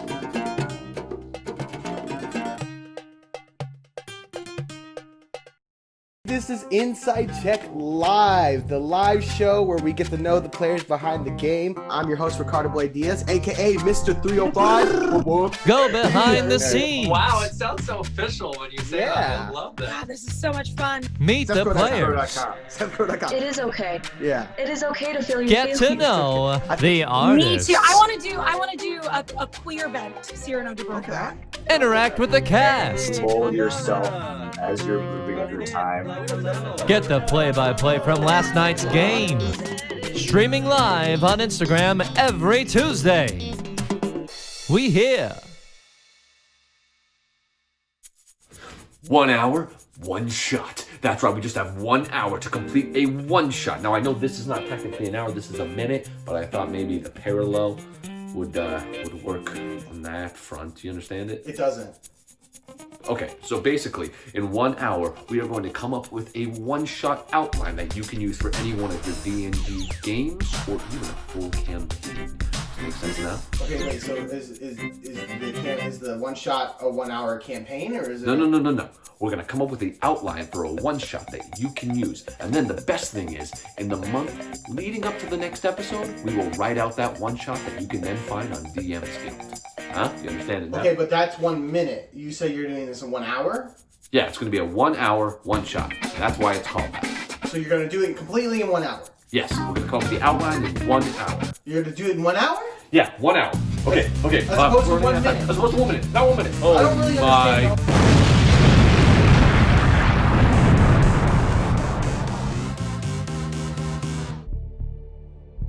Raw elements of stardust swirl in the wreckage of the broken blades. Titan corpses float through these ever-burning fields of battles lost. The old guardians are nowhere to be found, while unfathomable horrors stalk the ragged edges of reality. Are new gods born, or are they forged by those that need them? Long separated fragments have just begun to find each other, led by guides that see not with their eyes, but with their faith. These daring souls listen hard for the hum of terra incognita. Will they find their destiny, or simply the means to weather the storm?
Oh, hello. Please, no, don't get up. Pleased to meet you. My name is Newton. Newton Fright. When it comes to most things, truthfully, I'd rather not, if given the option. No, not that I have a problem or anything, it's just things tend to go awry when I get involved, so I'd rather not. Understand? And now you want to know about my past. Which past? No, I mean I have a witch past, as in I was raised by witches. Have I mentioned I like puns?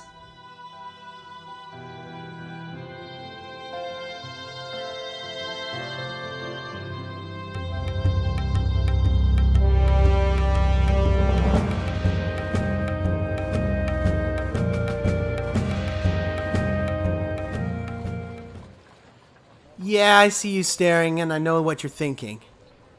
Like I'm some savage beast.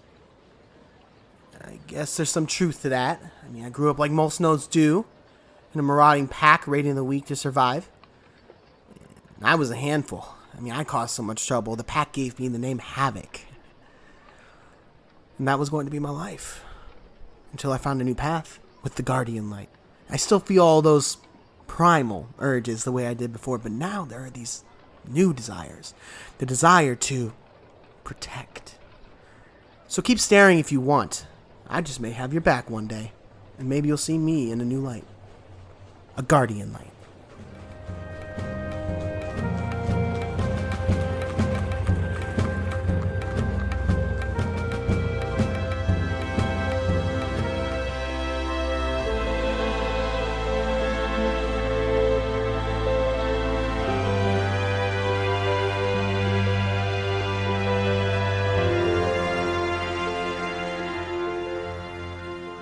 Oh, golly, I'm so sorry. I didn't mean to bump into you.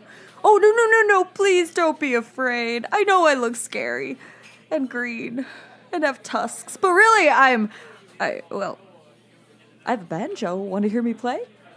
No? Well, you look like a trustworthy person, right? I can trust you? I'm afraid of everything. Figure that. A half-orc the size of an orangutan, terrified of literally everything. Irony is not lost on me. Anyway, have a beautiful day. Know of any flower fields I can take a nap in?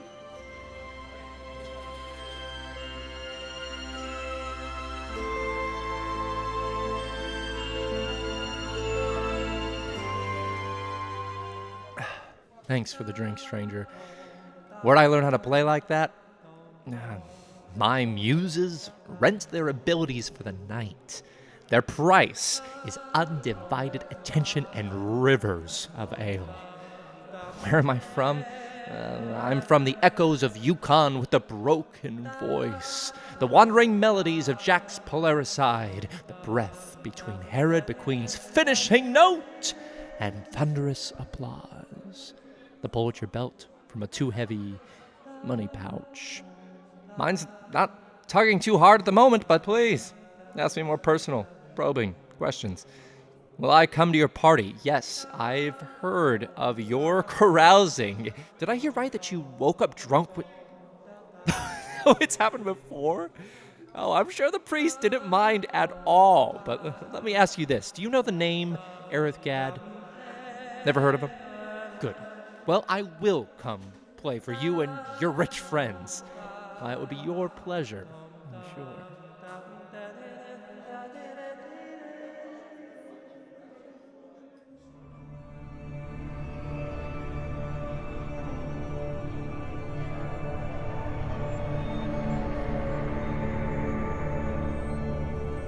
Oh, hello. Aren't you beautiful? I'm Ezra. Bess. Lovely to meet you. Please don't touch the hair. It is as luscious as it looks, but we're not that close yet, darling. Oh, you're here for one of my parties. I'm afraid I haven't thrown one in quite some time, actually. I wasn't aware there were still people around that used to go. Well, it's always good to see a friendly face, and such a pretty one at that. Who knows? Maybe another party will be in the near future. Yes, yes, I'll be sure to invite you. Ta-ta now.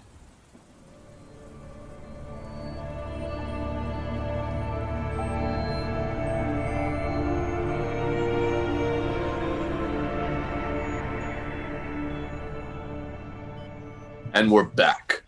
So, right before our break, our adventurers got into a fight with these women because they saw that they had children locked up in cages in the upstairs, or at least two of our, only one of our heroes saw that, though Havoc eventually did as well. But right now, we are still in the combat, right back at the top of initiative. It is the lady's turn.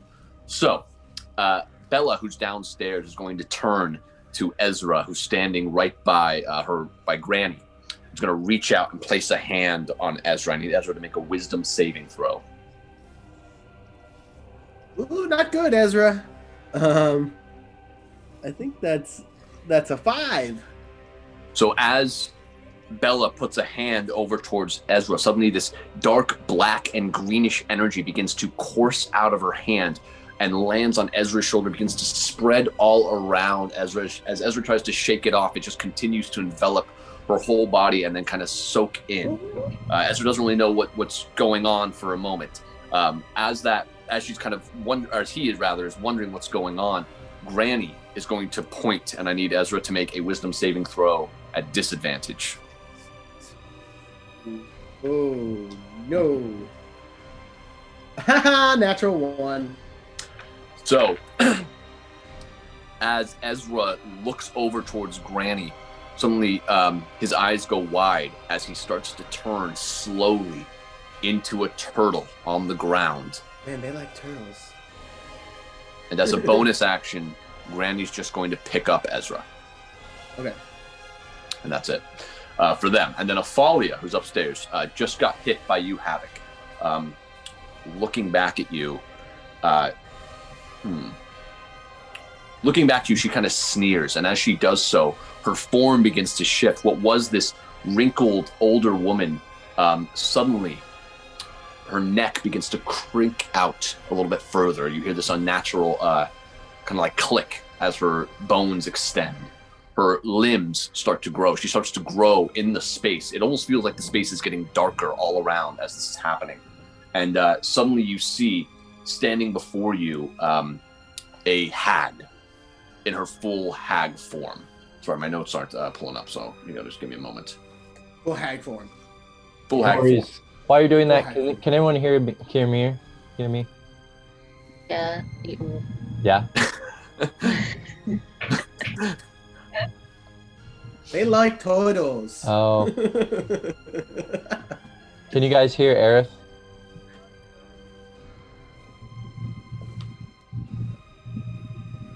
Yes. I haven't got an answer. But when we get the answer, a delay. Okay. Let me know. But you see her fingers extend out as well into now these kind of pointy claws as the back rises up into a hunch as she now glares down at you with jagged teeth and just says, "You chose the wrong fight." And with that, I need you to make a wisdom saving throw. Oh no! Drop the dice.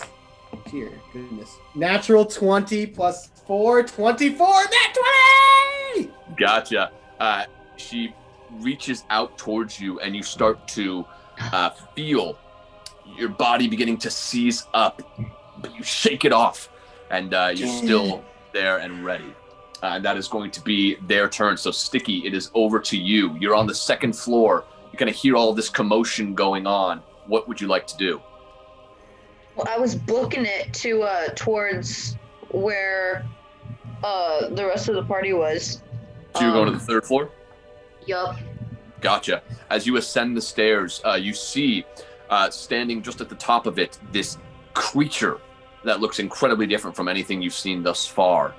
You see Havoc standing right in front of her, as well as a small turtle biting into its leg at the moment. What would you like to do? How big is the hag as opposed to me? Like, are we about the same? How tall are you? 6 foot? I'm large. Yes. Okay. I'm 6'4". You're probably a little bit taller. Yeah, you're probably a little bit taller. She's and big. I'm burly. Okay. Stiki's going to ram her like a football player. Okay. Go ahead and roll an attack. Justin, would you count this as a attack action? I guess it would be a push. Okay, so not that is an attack then, yeah. Yeah, I'd say let's roll this as an attack. So roll an advantage. Okay. Right, because of the guiding bolt. Yep. Okay, well, 16. Unfortunately, that does not hit. So you charge up to hit into her, and she just kind of leans back to the side. You end up charging in between Havok and her. You're right next to her. Is there anything else you want to do on your turn? That was your action. Yes.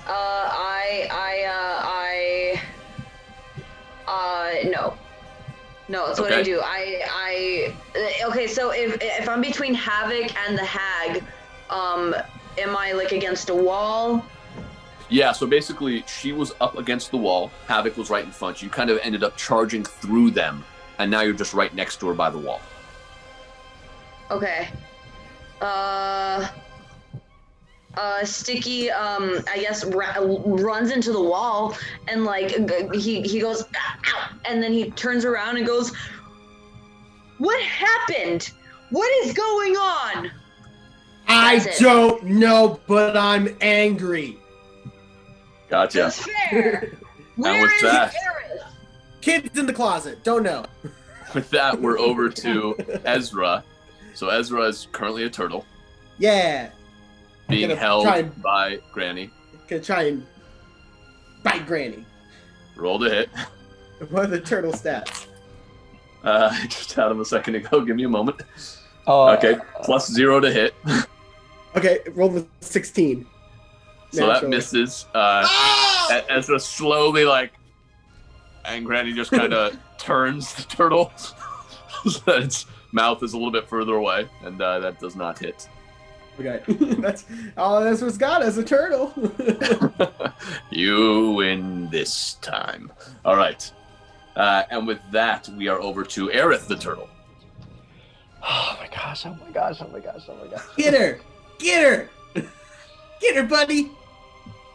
Oh man, I can't communicate. I don't even know that's you. You don't? Not technically. You see me change? I didn't see it happen.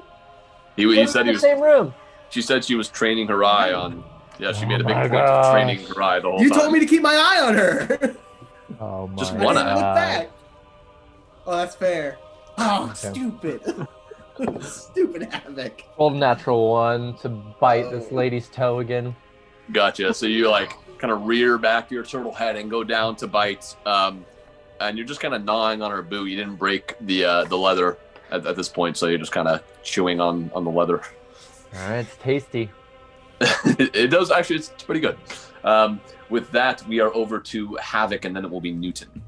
Havok's gonna take out her mace, and she's just gonna slam this hag in front of him and say, "Where is Aerith?" Poof! And gonna roll.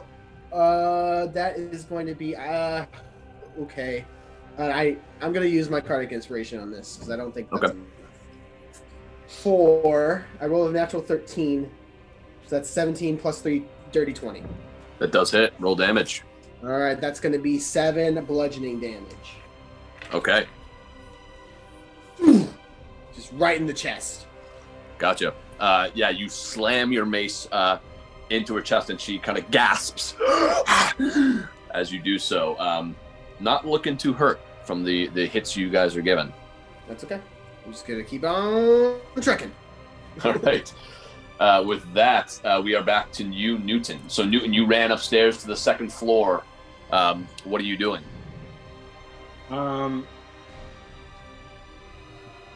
So, is it just like a straight shotgun hallway up the stairs, down the stairs? So, can I look back and see Granny?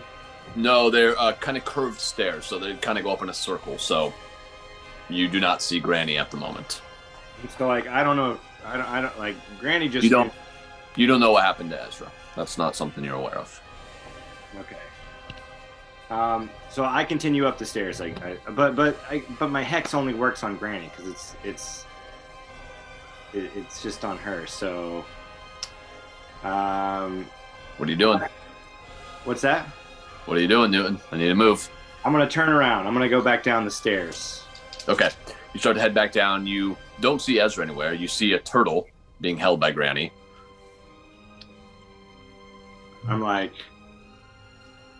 turtles too makes sense, and I shoot another Eldritch blast.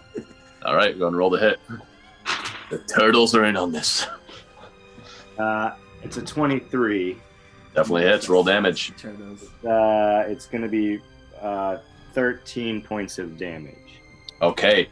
This one strikes true as you fire in. It hits her in her left shoulder, and she kind of gasps as she goes back. And as she does, you see as her form does begin to change from this sweet old woman. It looks like something is happening. But that is your turn. Is there anything else you want to do?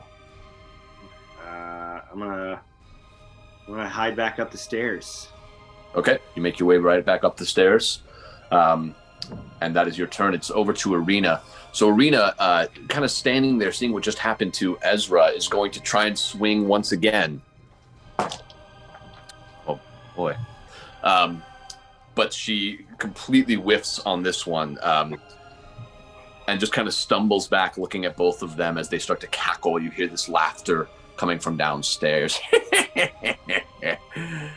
And it's back up to the top as these two downstairs begin to turn. Although I guess none of you see this, so I won't even describe it yet.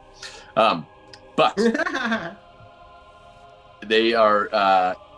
Granny is going to pull the turtle to the side. She grabs a jar and places the turtle inside and then puts the lid back on top. And Point she of order. cries out. Does Ezra resist? Oh, Ezra can try to resist this. Because if it's a check, she's Granny still has Bane. Got a minus D4. Yeah. Yeah. Oh wait, that's an attack roll or saving throw, so maybe not an ability check. Yeah, I guess that wouldn't be an ability check then. No. Unless it's sacrificed. Man. So that's a Dex, or I'd say probably Dex to try and get out. Okay. Yeah, it'd probably be their choice. Yeah. Okay. The turtle rolled a natural 16. Ezra turtle. That's pretty good. Unfortunately, so -3. did -3, and unfortunately so did Granny. So with her strength bonus 2, she's then able to put the turtle inside the jar and close it. And she screams up to all of you. And you hear at first Granny's voice, the voice that you know, but it shifts about mid-sentence. I have your friend now. Stop, or I will toss her into the fire. Him into the fire. Which one? Let's go. And which one is going to be her turn. She is then going to, or Bella rather, is going to turn to Arena. Kind of glance at her for a moment, but then push past her and make her way up the stairs. Arena's going to take a swing of opportunity. Oh, Arena. Boy, oh boy. She rolled a 3, a 2, and a 1. Oh my gosh. The countdown. The next will be a 20 for her. 3, 2, 1. That 20. Bella's going to make her way up the stairs, and as soon as she sees you, Newton, she kind of points her hand in your direction. I need you to make a wisdom saving throw.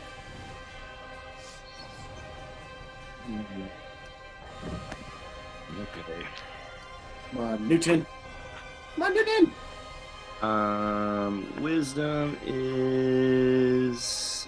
I rolled an 18. Okay, so you feel your body begin to tense up like you're about to be held in place, but you shrug it off, and Bella just kind of scowls at you, but she's going to stay right there on the stairs looking at you. And that is going to be her turn. Over to Afalia. Afalia's glancing around now at Havoc right in front of her, Stiki on the side, and then Aerith down below. And so she is going to swing down and pick up Aerith with her action, or her bonus action. Does that count? Does it count as an attack? I don't think so because it's a turtle. Okay. So she reaches down to pick. pick you up. You can try to break out. A contested strength. Aerith.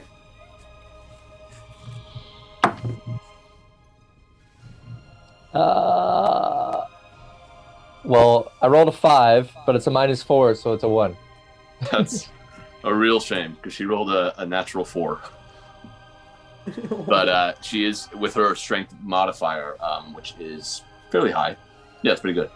She's able to grab you, and she looks to both Havok and Stiki and just says, I turned your friend into this beast, and I will kill it, as she raises a claw up to the turtle's throat. Do it.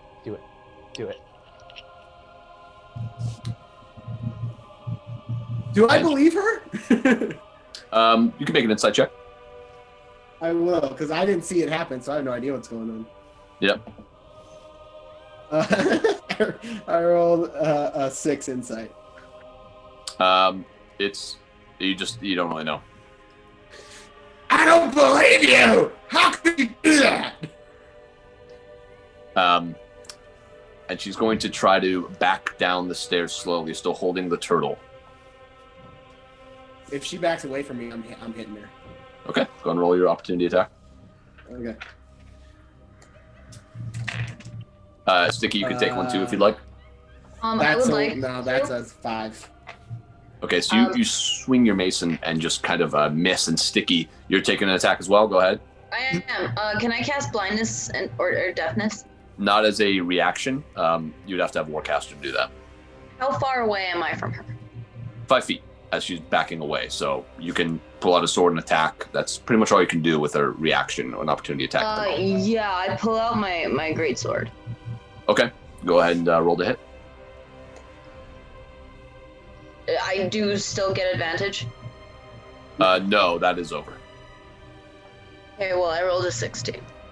That misses, unfortunately. So as you go to swing, you see Havok doing the same, and you just kind of, it pushes your swing off to the side just a hair, and she's able to duck away from it and kind of make her way down the stairs. And with her action now, she's just going to look back up at the both of you, and I need you both to make wisdom saving throws. Oh, sweet. 18 plus 4, 22. Okay, you're fine. Oh, man. At least I'm doing the thing I'm good at. Wisdom. 14. Stiki, you feel your body begin to seize up, and you are currently held. And that is going to be their turn. With that, it's over to you, Stiki. So you can't do anything right now, but at the end of your turn, I believe you can make another wisdom saving throw to see if you break out of the spell. Can I say one last thing before I cannot do anything anymore? I'd say because it's on her turn, sure. You have one sentence, a short sentence, not a run-on. I loved you. How dare you? That's it. Okay. And your body seizes up, but it's your turn right now, so you can't do anything on this turn. But at the end of your turn, you can make another wisdom saving throw. So go ahead and make another one. 9. So you're still held in place, and that is going to be your turn. It's over to Ezra. What is Ezra doing? Ezra, I mean, it's in a jar, so I guess Ezra doesn't really know what he's going on, so he's just going to be shaking this jar. Okay. See, trying to wiggle himself out. Gotcha. Go ahead and, I mean, she's holding the jar, but you can go ahead and try. Trying to knock it out. I gotcha. It's a hard DC. Rolled a natural 11. Yeah, so he's pushing with all of his might, but it's, he's holding. Should I use Ezra's Cardic Inspiration? You could. This is pretty dire for Ezra. I'm shuffling now. All right. Here we go. Come on, Ezra. That's a joker. Don't need that. All right. Drawing off the top. That's a joker! What the hell? I thought I all the jokers out of here. Let's try this again. Deck of jokers. I pulled my card. Please let it be another joker. Please let it be another joker. That'd be insane. If it's another joker, I'm just gonna roll with it. Okay. Somebody Joaquin Phoenix person. 8. So that's a natural 19. Okay. With that, Ezra does get some purchase, and there's like a moment where Turtle Ezra's like, "Here I go!" But Granny kind of re-grasps the jar, and Ezra feels like that moment's probably gone. That is going to be Ezra the Turtle's turn. Now let's go to Aerith the Turtle. So Aerith, you're being held by Athalia, who's making her way down the stairs, keeping an eye up the stairs towards the other two. How what are you close doing? am I to her disgusting, ugly face? Not that close. She's kind of holding you out, making sure they can see that she will kill you. Okay. I mean, I'm gonna try to reach and bite her hand. I can't do anything else, so let's Okay. That's gonna be a 12. So you try to reach out to bite, but she has you kind of out in front so they can see. So she just kind of moves her hand out of the way. Not too concerned. With that, it's over to Havoc. So I'm gonna. How far away is she from me? She is. We used all of her movement to get down.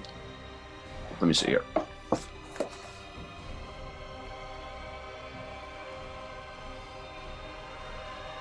She's all the way down at the bottom of the stairs, right by Newton.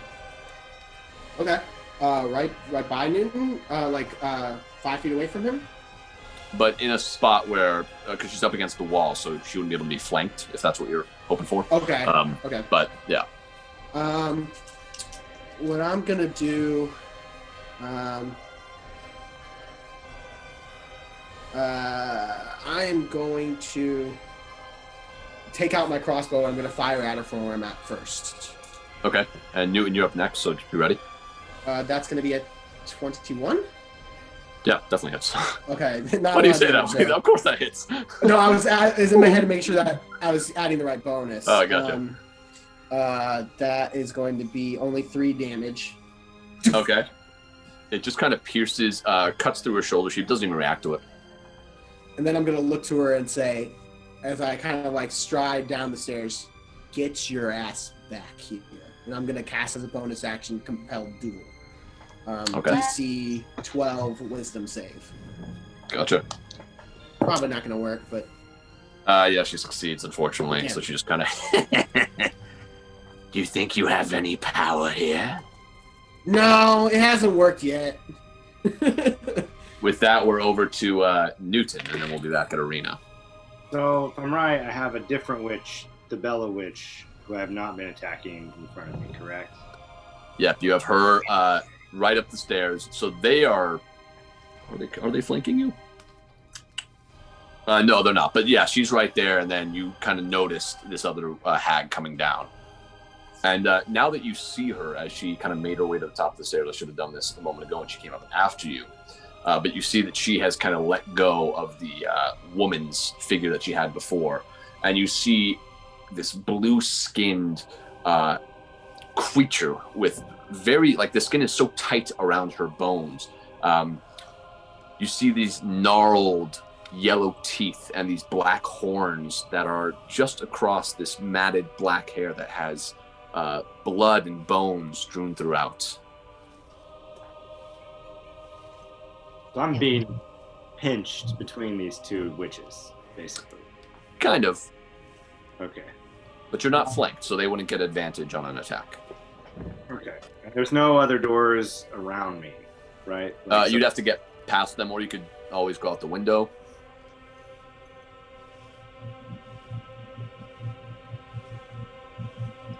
Yeah, I'm gonna try to get out the window. Okay.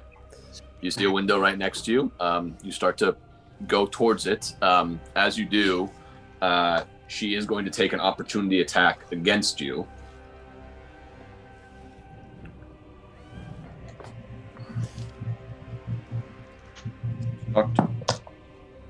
That is a lot. That is a Yeah, that is a 20 something. Okay. You take 13 points of slashing damage as he claws at your leg just as you're going out. You feel these sharp nails rake down your leg as blood, the kind of warm blood begins to flow down. But you are at the window. You can definitely get out if you'd like. Yeah, for sure. Okay. The window's open because Havok opened it earlier, so you're able to just hop out. There's like a little ledge on the outside that you could stand on. Would you like to do that, or you just straight jump into the ground? I've taken 13 points of damage. It's a 20-foot fall. It's about a 10-foot. You're up on the second floor, so it's 10 foot to the ground. Only 10 foot? Okay, then I'm jumping. Okay. So you jump off. Is it a D6, guys, for falling damage? For every, yeah. Yeah, for each floor, yeah. Okay. You take another 4 points of damage as you land on the ankle, the same leg where she clawed into, and just kind of crumple to the ground momentarily. Okay.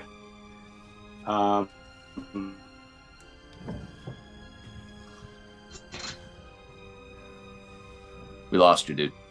How much more movement do I have? Used 5 feet to jump out the window, so you still have the rest of your movement. That'll be 25, I believe. Okay. While I'm on the ground, I'm going to cast Armor of Agathis. Okay. So that's your action. Is there anything else you want to do? I'm gonna take cover anywhere. Just like I'm gonna try to hide anywhere in the bushes. Okay. As you look around, there's not many bushes on this area. You see the kind of farmland to the right a little bit that has some wooden posts that at least gives you maybe some cover. You also see the megaliths kind of about 40 feet away from you to the left. What are megaliths? You said that word. Like stone slabs, standing stone slabs. Like Stonehenge. Yeah. Yeah, I'm gonna head to the megaliths. Okay. You get kind of close to it, but you're not able to get all the way there with your movement. And that is going to be the end of your turn. Irina, it is her turn. She's just going to look she's all by herself downstairs now, with one hag on the stairs, another one right in front of her. And so she shouts out to all of you, what are we supposed to do here? I need some help. And she's going to take another swing. Oh, boy. Does not hit. She goes to swing at Granny, who just bats the sword aside and starts moving towards her. With that, we are back up to the top of the round. So Bella, actually, not Bella. Afalia, looking at you, Havok, is going to... You're at the top of the stairs, Havok, or did you come down? I took him down a few steps, but I didn't close all the way with her. Okay. She's going to close the way with you and is going to reach a hand out towards you to touch you. Okay. I need you to make a wisdom saving throw. Okay. That is an 18. That succeeds. Well done. Oh my god! Thank you for the +4 wisdom.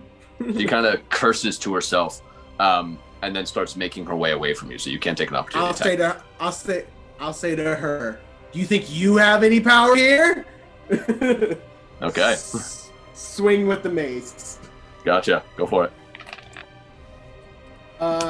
17. 17 does hit. Roll damage. 4 damage. 4 bludgeoning. Okay. She starts to turn away from you. You smack her in the shoulder. It kind of causes her to stumble a bit, but she is still holding Turtle Aerith, and she makes her way down the stairs past Bella, who kind of lets her go by and then just stares at you.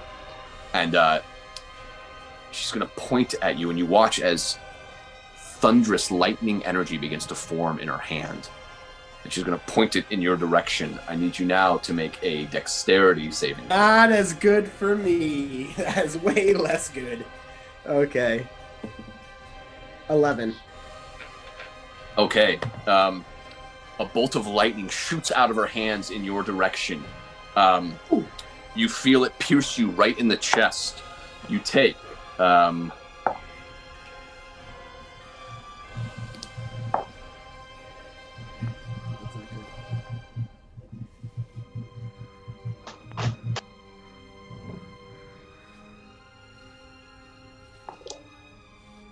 You take 27 points of lightning damage. Oh, wow. I'm unconscious. As it courses through you, and suddenly Havoc falls to the ground, and you roll down the rest of the way, which is just about 5 feet, so it's not too much. You don't take any damage from that. But you fall down to the ground. And she calls out, "We got one of your friends already. Do you want to keep this going, or is it over?" And with that, Granny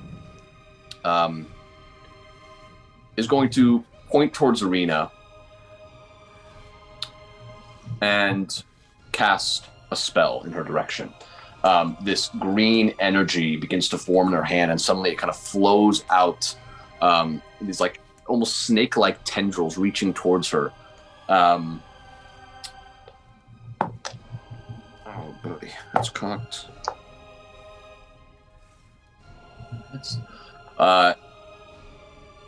Irina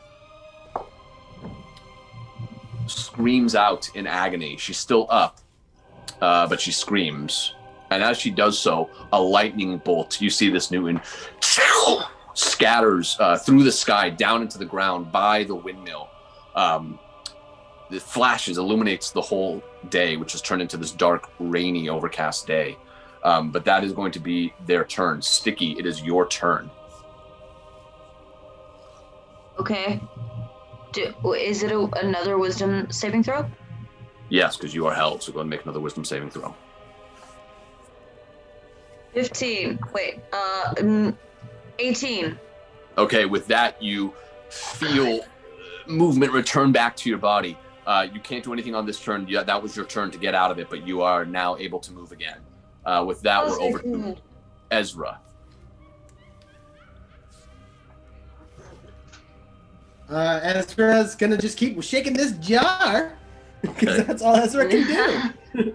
Natural 20, please come to me now. Ezra. Oh, so close. That's a natural 19. Okay, but minus the strength, right? I don't. Yeah, what is the strength of a turtle? I don't know. Let me look. D&D turtle. 20? No, it's a minus 4. Minus 4. So again, Ezra tries to break out, but she's just not doing it. It's it's a very tough thing to do. And that is going to be Ezra's turn. It's over to you, Aerith. You're still being held by a folly who's made her way down the stairs. Yeah, I try to break out. That's a natural 19, minus 4. Okay, this is you trying to just escape her grasp? Yeah. Okay. So 15. That fails, unfortunately. You almost get out, but she kind of re-grabs you just as you're pulling away. It was a good attempt, but she just beat you by 1. With that, Havoc, I'm going to roll as your first death saving throw. Yep. With that, we are over to Newton. So Newton, you've heard them screaming out, "We got one of your friends. Are you ready to give up?" As you're hobbling your way over towards the stones. What would you like to do? Keep hobbling. I am getting distance. Okay. So I want to hide. Okay. Go ahead and roll a stealth check. Okay. I don't think I'm very good at stealth. Let's see. I rolled a natural 20. Yeah. So as you get over to this area, you see these 4 standing stones. You also see a large boulder in the center of them. You make your way to the far standing stone and just kind of duck down behind it, where there's this couple of bushes and things like that. You start to pull them on top of you, kind of covering yourself. You feel pretty well hidden. Can I investigate the megaliths? That would be your action. You just use your action to hide. Okay. So you'd have to do it on a different turn. Okay. Do you have a bonus action or anything else you'd like to do? No. Okay. With that, it is over to Arena, who's just going to ready an action as she calls out, "What do we do, everyone? What do we do? Aerith?" And that's going to be her turn. But she has an action ready in case they try to attack her. With that, we're back up to the top. Granny is going to turn around with the jar in her hand and open up one of the crates where inside is some stale pastries and wrapped up in like a blanket. And she's just going to put the jar in there and kind of wrap it up, trying to prevent Ezra from breaking out. Afalia is going to just leer at Arena as she walks by and makes her way over to a jar as well to put Aerith inside. Aerith, you can try and contest this with a dex if you'd like. It's be 9, but minus 3, so 6. She puts you in the jar and closes it, and then walks over to the same area. She doesn't have enough time in this turn to put you in there, but that seems to be what she's doing.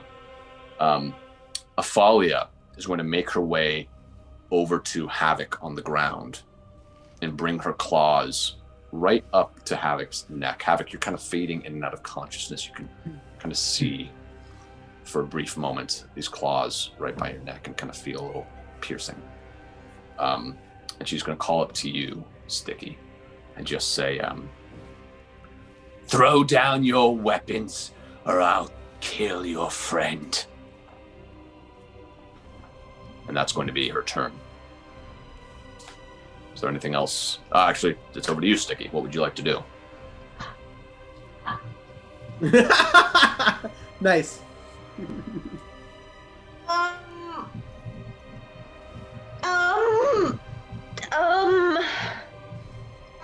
Okay, Stiki has an existential crisis, obviously, and then he die. casts blindness, deafness. Okay. Oh. Saving throw is that for her? That is a wisdom. Okay. That is a failure. So are you making her go blind or deaf? Blind. Okay. You hear her scream out in anger as you're like looking at her from top of the stairs. That was your action. You still have movement and a bonus action if you'd like. Can I get to Havok with my movement? Yeah, you certainly can. Can I drag her with my bonus? You can start to drag her with the rest of your movements. You'll only get about 5 feet, but you can. That's cool. I do that. Okay. As you pull Havok out of the area, she's going to make an attack as a reaction with disadvantage because she's blinded. Okay. It was a 10 at disadvantage. I presume that does not hit you, Havok. Oh, no, 17. Gotcha. Okay, yeah. That was the first roll, too. I just realized since you were unconscious, it might have been advantage, but that was her first roll, was the bad one. So, all right. So, yeah, you're able to pull Havok just out of range of Afalia, and that is going to be your turn. We are over to Ezra. But Ezra, right now, I don't think there's a DC that could break out unless it's trying to just break the glass itself, and even then that's pretty high. Well, if Ezra bites himself. I'm just kidding. Try that. Can he try to bite himself? But we're not smart enough. Otherwise, I would have thrown myself off of the edge. Yeah, I think that's fair. I don't think Ezra's just out of anger. Just gnawing, like trying to claw out of the glass. Yeah. But to no avail. So from now on, I'm gonna skip Ezra when we come around, basically. Okay. And Aerith, it's over to you. So you have the lid is on the jar. She's starting to put you over there. She hasn't yet, though. Is there anything you want to do? Just try to push out. Okay. So that's 12. Okay. So as she's starting to put you in there, time it just right so that you push, and her hand slips on the lip of this barrel of this crate where the pastries are in, and she drops the jar. As it shatters to the ground, your turtle self takes 3 points of damage, and whoop, Aerith, you have 2 hags right next to you, but you're back. Oh my god. But that's my action. Yeah. Bonus action. So I still have movement and bonus action, right? Yes. Are any of my allies really around? Quick, Arena, who is back against the wall. That's all you see. Okay, I put. How close is the exit? It is. I mean, you can definitely get there with your movement. And how close is Serena to the exit? Like 5 feet away. She's 5 feet from the exit. Okay, I'm going to run out, and as I run, okay, both Granny and Afalia are going to take attacks of opportunity at you. Okay. That is a 20-something for Granny. Okay. But and, minus 4, minus D4. Well, you're right. Too late, doesn't matter. No, you're right. Too much. That's still a 20 total then. Yeah. And the other one is higher, so. Oh my god, what? It was a 15 and a 17. Who and are then we plus their playing? attack bonus, and then minus. Both were minus 2. Oh, is Fafalia still blind? This isn't Afalia. This isn't Bella upstairs. I got you. Bella upstairs is blind. So you take, on the first one, 14 points of slashing damage as she claws into your back. And then Bella claws into your back for another 15 points of slashing damage. I'm down. So Aerith falls to the ground, reaching for Arena. And that is your turn. And with that, we are over to... Me, I believe. Yes, here we go. Okay. And with that, we are over to Newton. So Newton, I might be dead. You've not heard much. Well, is there anything you want to do? I'm going to investigate these runes. Okay, roll an investigation check. Let's double check here. Oh, good. 19. Okay, looking around, you see that each one has different markings on it. One depicting trees, one depicting what looks to be more of like a swamp area, and one depicting a mountain.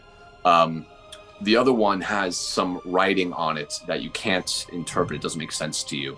But the boulder in the center, as you look at it, you think this could probably be moved. So that's your action. Is there anything else you want to do? Movement-wise or anything? Can I shoot an Eldritch Blast at the boulder? No, that would be an action. Oh. I guess I can. I mean, I'm pretty well hidden, right? Like they don't know where I am. They're all in the house. As far as you know. Okay, I'm gonna go up to the boulder. I'm gonna get closer to the boulder. Okay. I'm gonna still try to stay hidden, but like. Okay, so you're just behind the boulder, keeping cover as much as you can. Yeah. Gotcha. Okay, with that, it's over to Arena, who, seeing Aerith fall, drops to her knee and just says, "Everyone stop, just stop. All right, we'll stop. Please. Don't do this."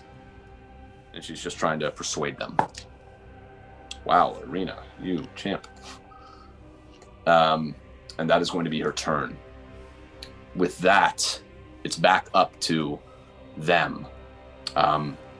Looking at Aerith on the ground,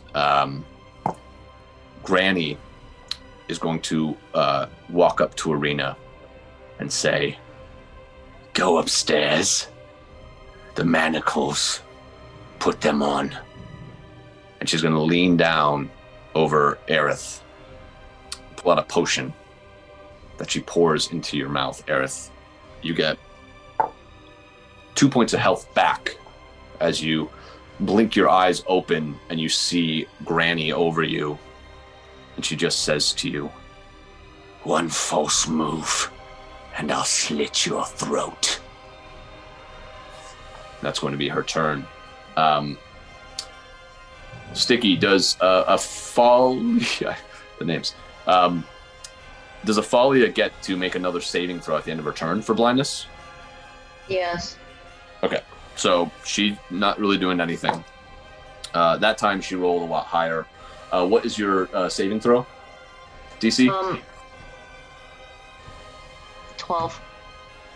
Yeah, so she, with that, her eyes kind of snap back into focus. And she just looks up to you and says, "I can save your friend if you let me," as she walks up slowly towards Havoc. She's starting to slowly bend down as she pulls a potion out of her pocket. You can see it's got green liquid inside. It looks familiar to you as a healing potion. You don't know for sure if that's what it is. But she looks like she's about to give it to Havoc. Are you going to allow that? No, I cast Cure Wounds. Okay. Yeah, so she's kind of going for it at the same time. You cast Cure Wounds. Havoc, go ahead and roll your hit dice for Havoc. 7. Havoc, you have 7 hit points. Okay. Afalia then kind of pushes back away from you guys, just 5 feet, getting away. Puts the potion back in the pouch and just sneers and says, "You've lost this fight. Give up so you can have your lives."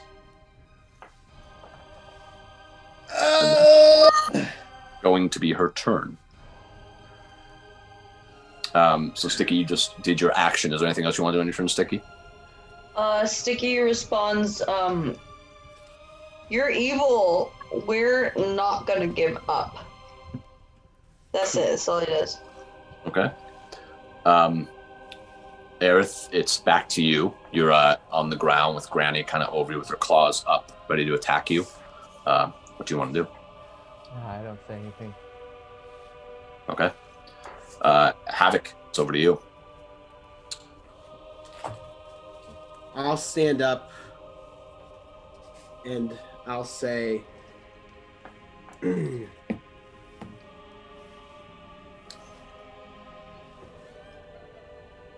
I'll tell everybody. I'll tell everybody who you are, what you're doing here. And they'll come for you. People stronger than us.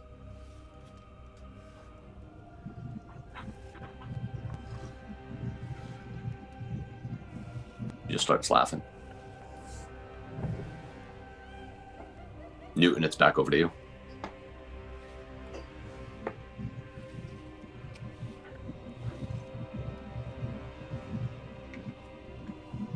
Anything you want to do? Where's this bird?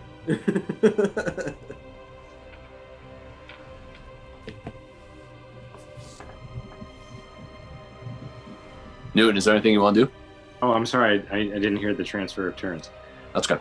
I'm up against this boulder, and I want to see what it's about. Like, if I lift up on it, what is it gonna do? What do I do? Okay, are you trying to just move it? Yeah, I'm trying to see what's underneath it.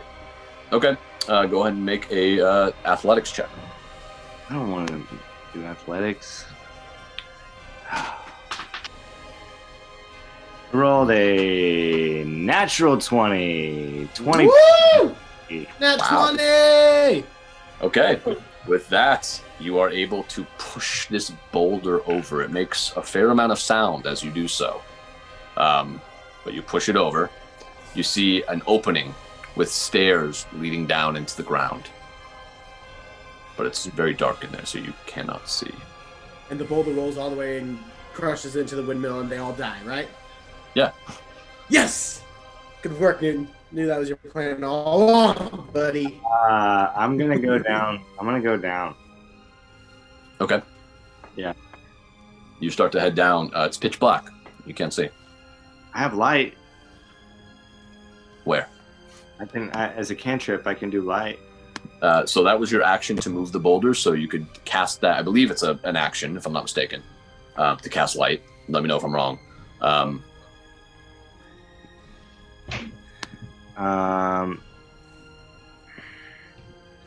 Okay, well, I'm gonna wait then. I'm not gonna go in there and start. Okay. So you kind of see this interesting opening, and you're waiting to go in. With that, it's over to Arena, who is making her way upstairs, and she overheard you, Stiki and Havoc, and just said, "You're supposed to keep me safe. Please stop. They've won. All right, they're offering us our lives. Please." You watch as she walks up to these manacles that are on the far side. A kind of a set of them, actually. And she puts one on. And that's going to be her turn. It's back over to them. Granny tries to pick you up, Aerith. Are you resisting? What are you doing? No, I don't resist. Okay. She picks you up. She starts guiding you upstairs. And Bella comes along to help her. So they're moving at normal movement. They're able to get you up there. You guys watch as Aerith gets pulled up as well. Granny kind of waves a hand in the direction of the wall where Arena is, and more of these manacles appear. And she slides your hand into one of them, Aerith, and clamps it. And that is her turn. Afalia just looks back and says, "They say they're not going to give up. This one says she'll tell, and greater people will come for us.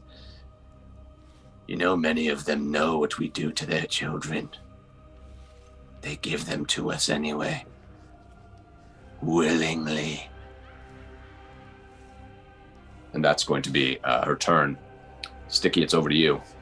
I don't believe that. I don't believe that they're willingly giving you their children. It's Who the would willingly pastries. give The up their pastries. children? The pastries make them go mad. They can't stand not having one. They'll do whatever we say.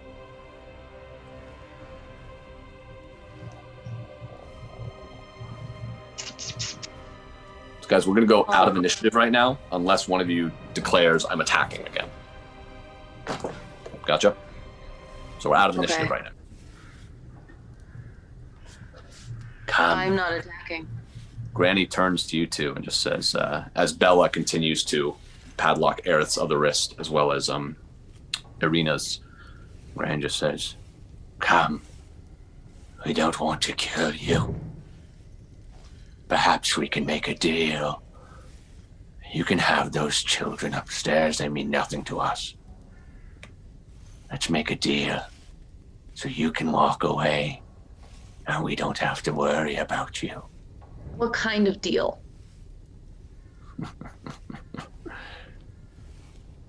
Come down here first. Shackle yourself up so we can trust you. I've been trustworthy from the start. You all attacked us.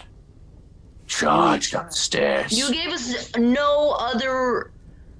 that was all we could do. You were attacking us. What did you expect us to do? At that, their voices kind of come together in this like discordant unison, as they say, "We were doing nothing but serving you, being gracious hosts, and you decided to betray our trust." You fed us children. And you had sweet dreams, did you not? Felt good in this cold, bleak landscape. We provide a service. Just because something feels good doesn't mean it's good. Are you going to lock yourself up? Or do we have to kill you? We can make a deal. You'll have the children. and then you can be on your way.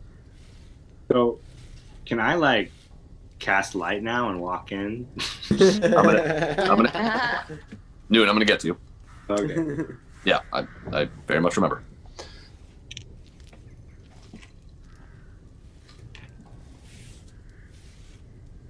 I walk down. Havok. I walk down to the second floor. Okay. As you do, Afalia, or man, these names are too similar. One of the hags turns and lets you. Well, whose fault is that, Diaz? Who do you have to blame for the names of people? I should have had them switch, but she turns and kind of gestures towards another pair of manacles on the wall.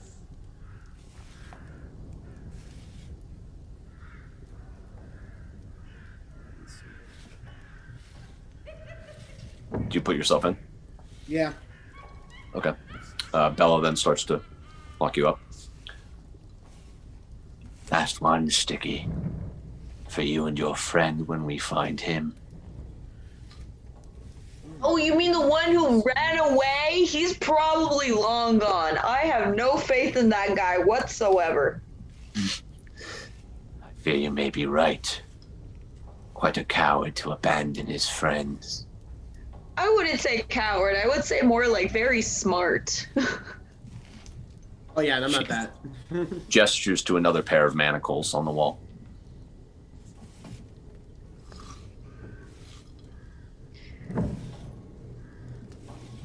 Do I have your word that you won't hurt my friends? You watch as, for a moment, this horrible visage that has taken over the sweet granny you knew turns slightly back into that sweetness. And she just says, I promise you have my word.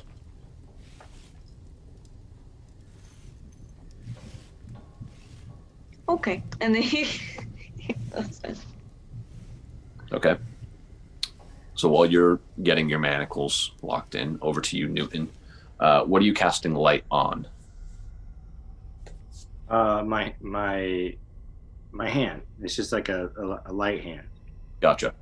As you start to walk down the steps, these kind of like muddy, not very well made steps, a little bit slippery as you head down. But as you do so, get to the bottom. Yeah. Can I cast another cantrip behind me?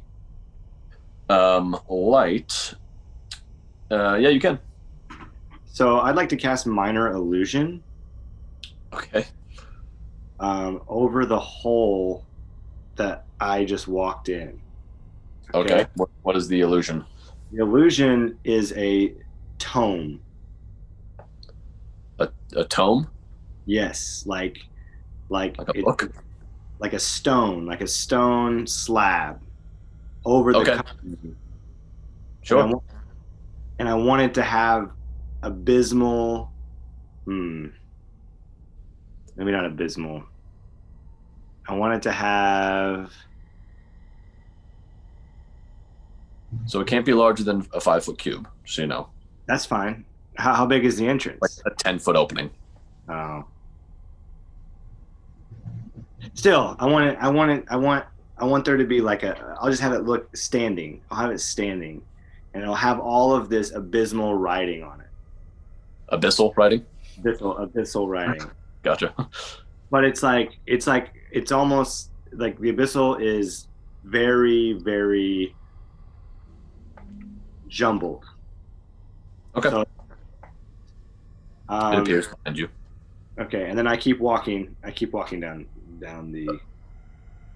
As you get to the bottom, you see that you're in this kind of spacious-ish little cavern underneath the megaliths. You see some roots kind of digging through the ground. Not much, just a little. And you see a small stone shrine flanked by a pair of stone etchings. As you kind of bring your light over to them, you see on the left this tall, long-haired, well-muscled maiden wielding a spear and a bow and arrows. This woman is chasing a deer through a forest alongside a trio of what seems to be friendly wolves. The stone on the right, you see the same woman with a dagger inside of a boar next door.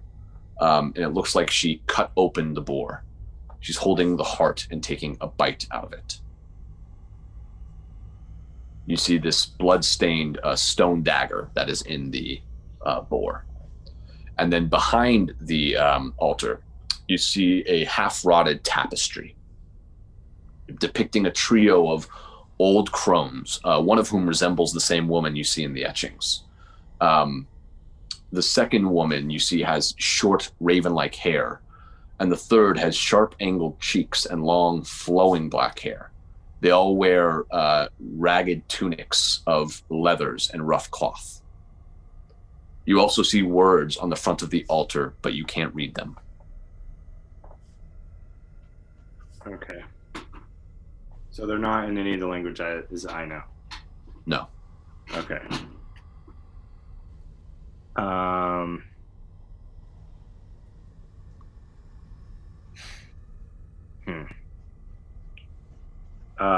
So let me just repeat back a little bit. So these are murals that I'm seeing? More carvings in the stones to the side, and then a tapestry behind the altar. So it's a woman. So it's basically the three women that are inside. It's depicting the three women inside. One of them. They don't look like the women you saw. These three. Okay.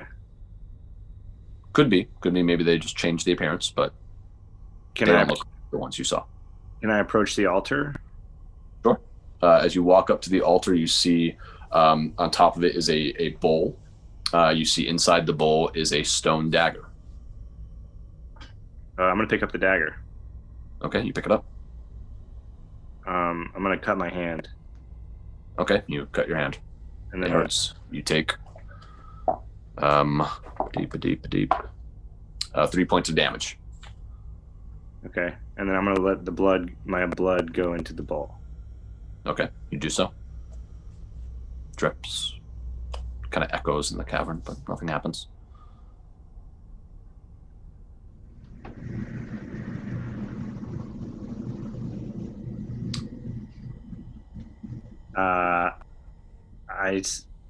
I speak. I say, hello? Hello? Just your echo.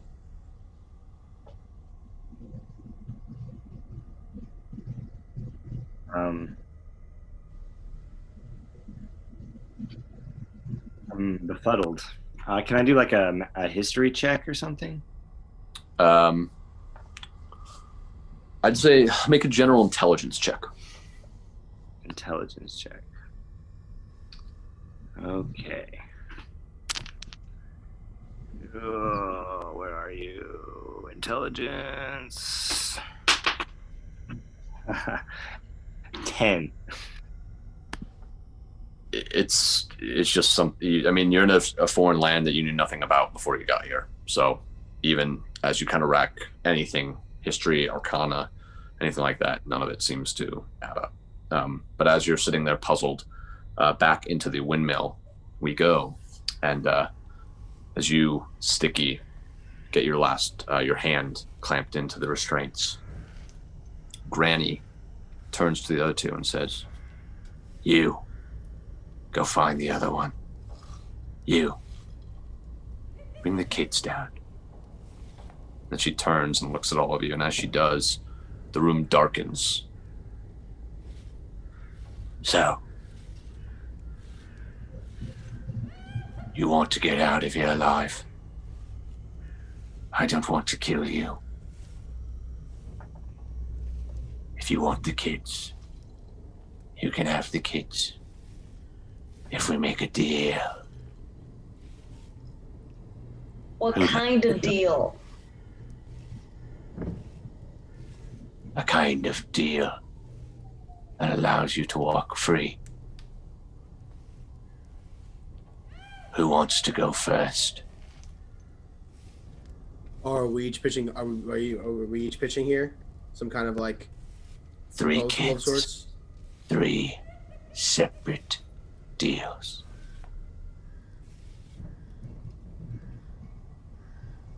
Irina looks up and says, I'll do it.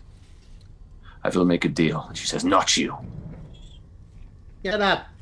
You're not for us.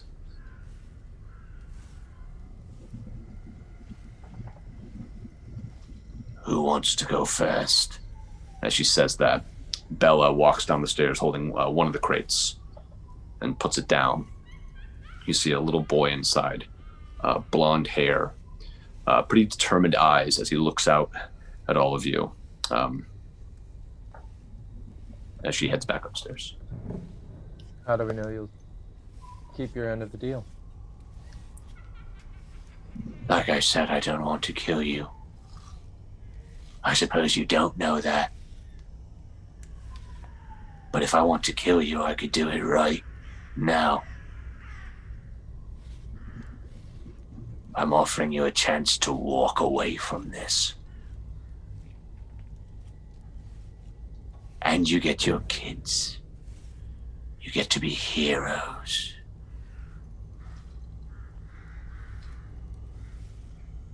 Who's first? I'll make a deal. She glances in your direction. The manacles drop. Come. Sit next to me.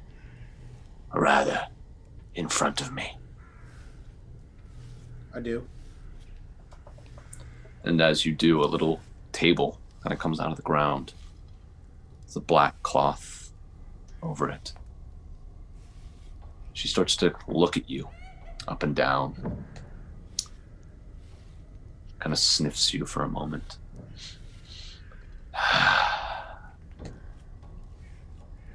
You. I think from you. I want your luck.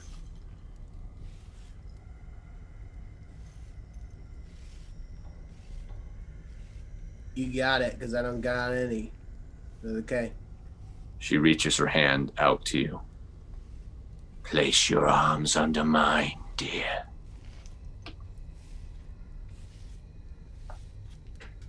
You see this black and green energy begin to course all around your hands, swirling and swirling. Suddenly the wind picks up in the room, despite the fact that they closed the window. And this energy then courses through you, Havok. You watch as it almost lines its way through your fur, almost like veins, momentarily rising up, pulsating, and then fading into your body. With that, she snaps her fingers and the first cage opens up, just as Bella is coming downstairs with a second child. The boy crawls out and kind of stands warily. She looks at you. Go on. You can take him outside and wait for your friends. I'd like to make a second deal. No. No, no, no. Make a second deal. I'd like to make a But second I deal. still need 2 more. 1 from each of them. Why does it matter? Havoc. Don't do it, Havoc. You don't have power here. You can make a persuasion check at disadvantage. Okay.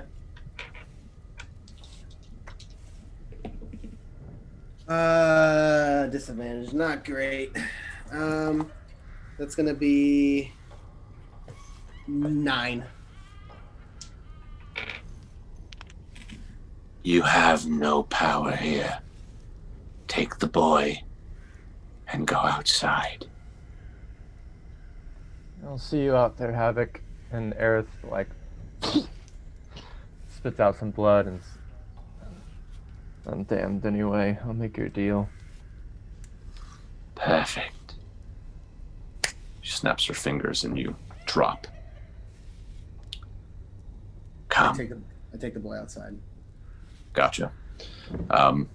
He's not really saying anything, but he does kind of hold you.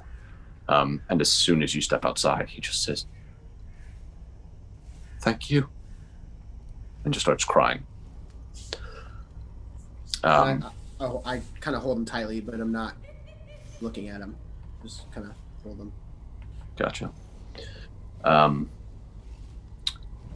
Aerith, you're staring into her eyes, and you notice as you're up close that one of them is this large, just all white.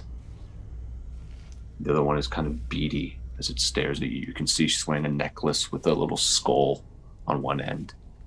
And as she's eyeing you, she says, "I want your tongue." I lucked out. Done. She reaches towards your face, places a hand gently on it, but despite how oddly kind this feels, there is still that sickening repulsion you feel. And this same swirling energy you saw around Havok begins to swirl around your own face, and it claws its way into your mouth. You feel like you're gagging for a moment before you come to. Take the girl. Go outside.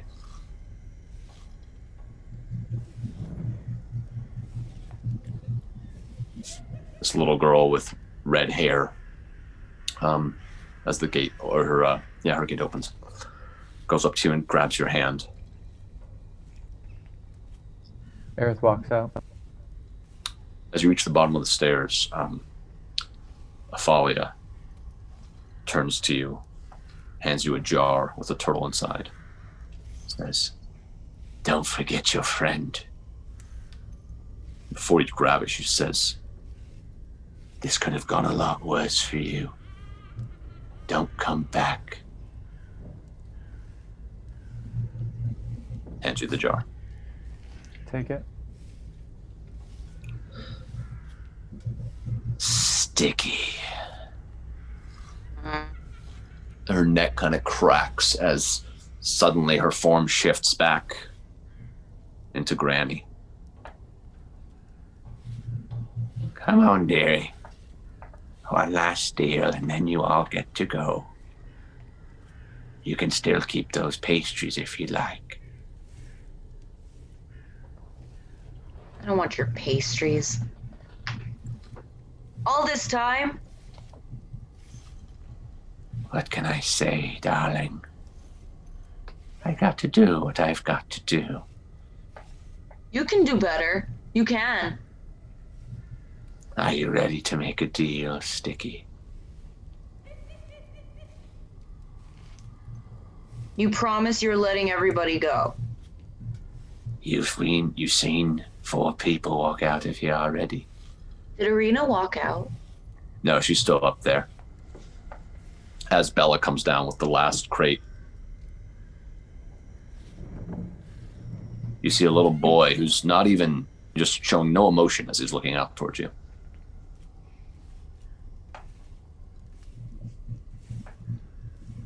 If you let Arena go before me, you can have whatever you want. Please. Arena falls. I told you. I don't want you all dead. I just want you gone. And I think from you, from you, you hurt me the most. I want your last breath.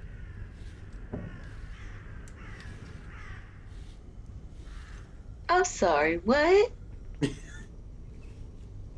You heard me. I want your last breath. She kind of reaches out her hands to grab yours, similar to how she grabbed them just about an hour ago, so kindly and so lovingly as you felt in that moment.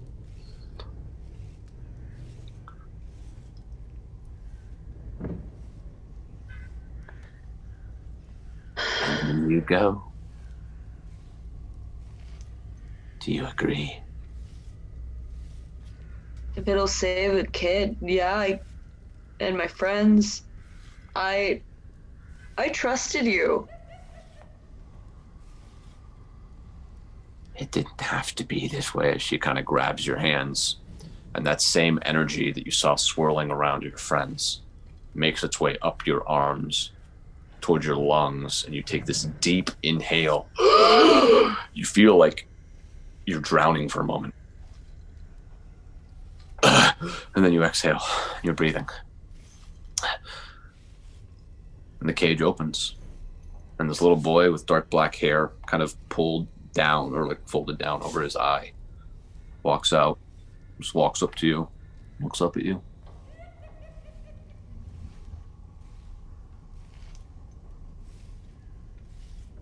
Go on then, dear. Get out of here.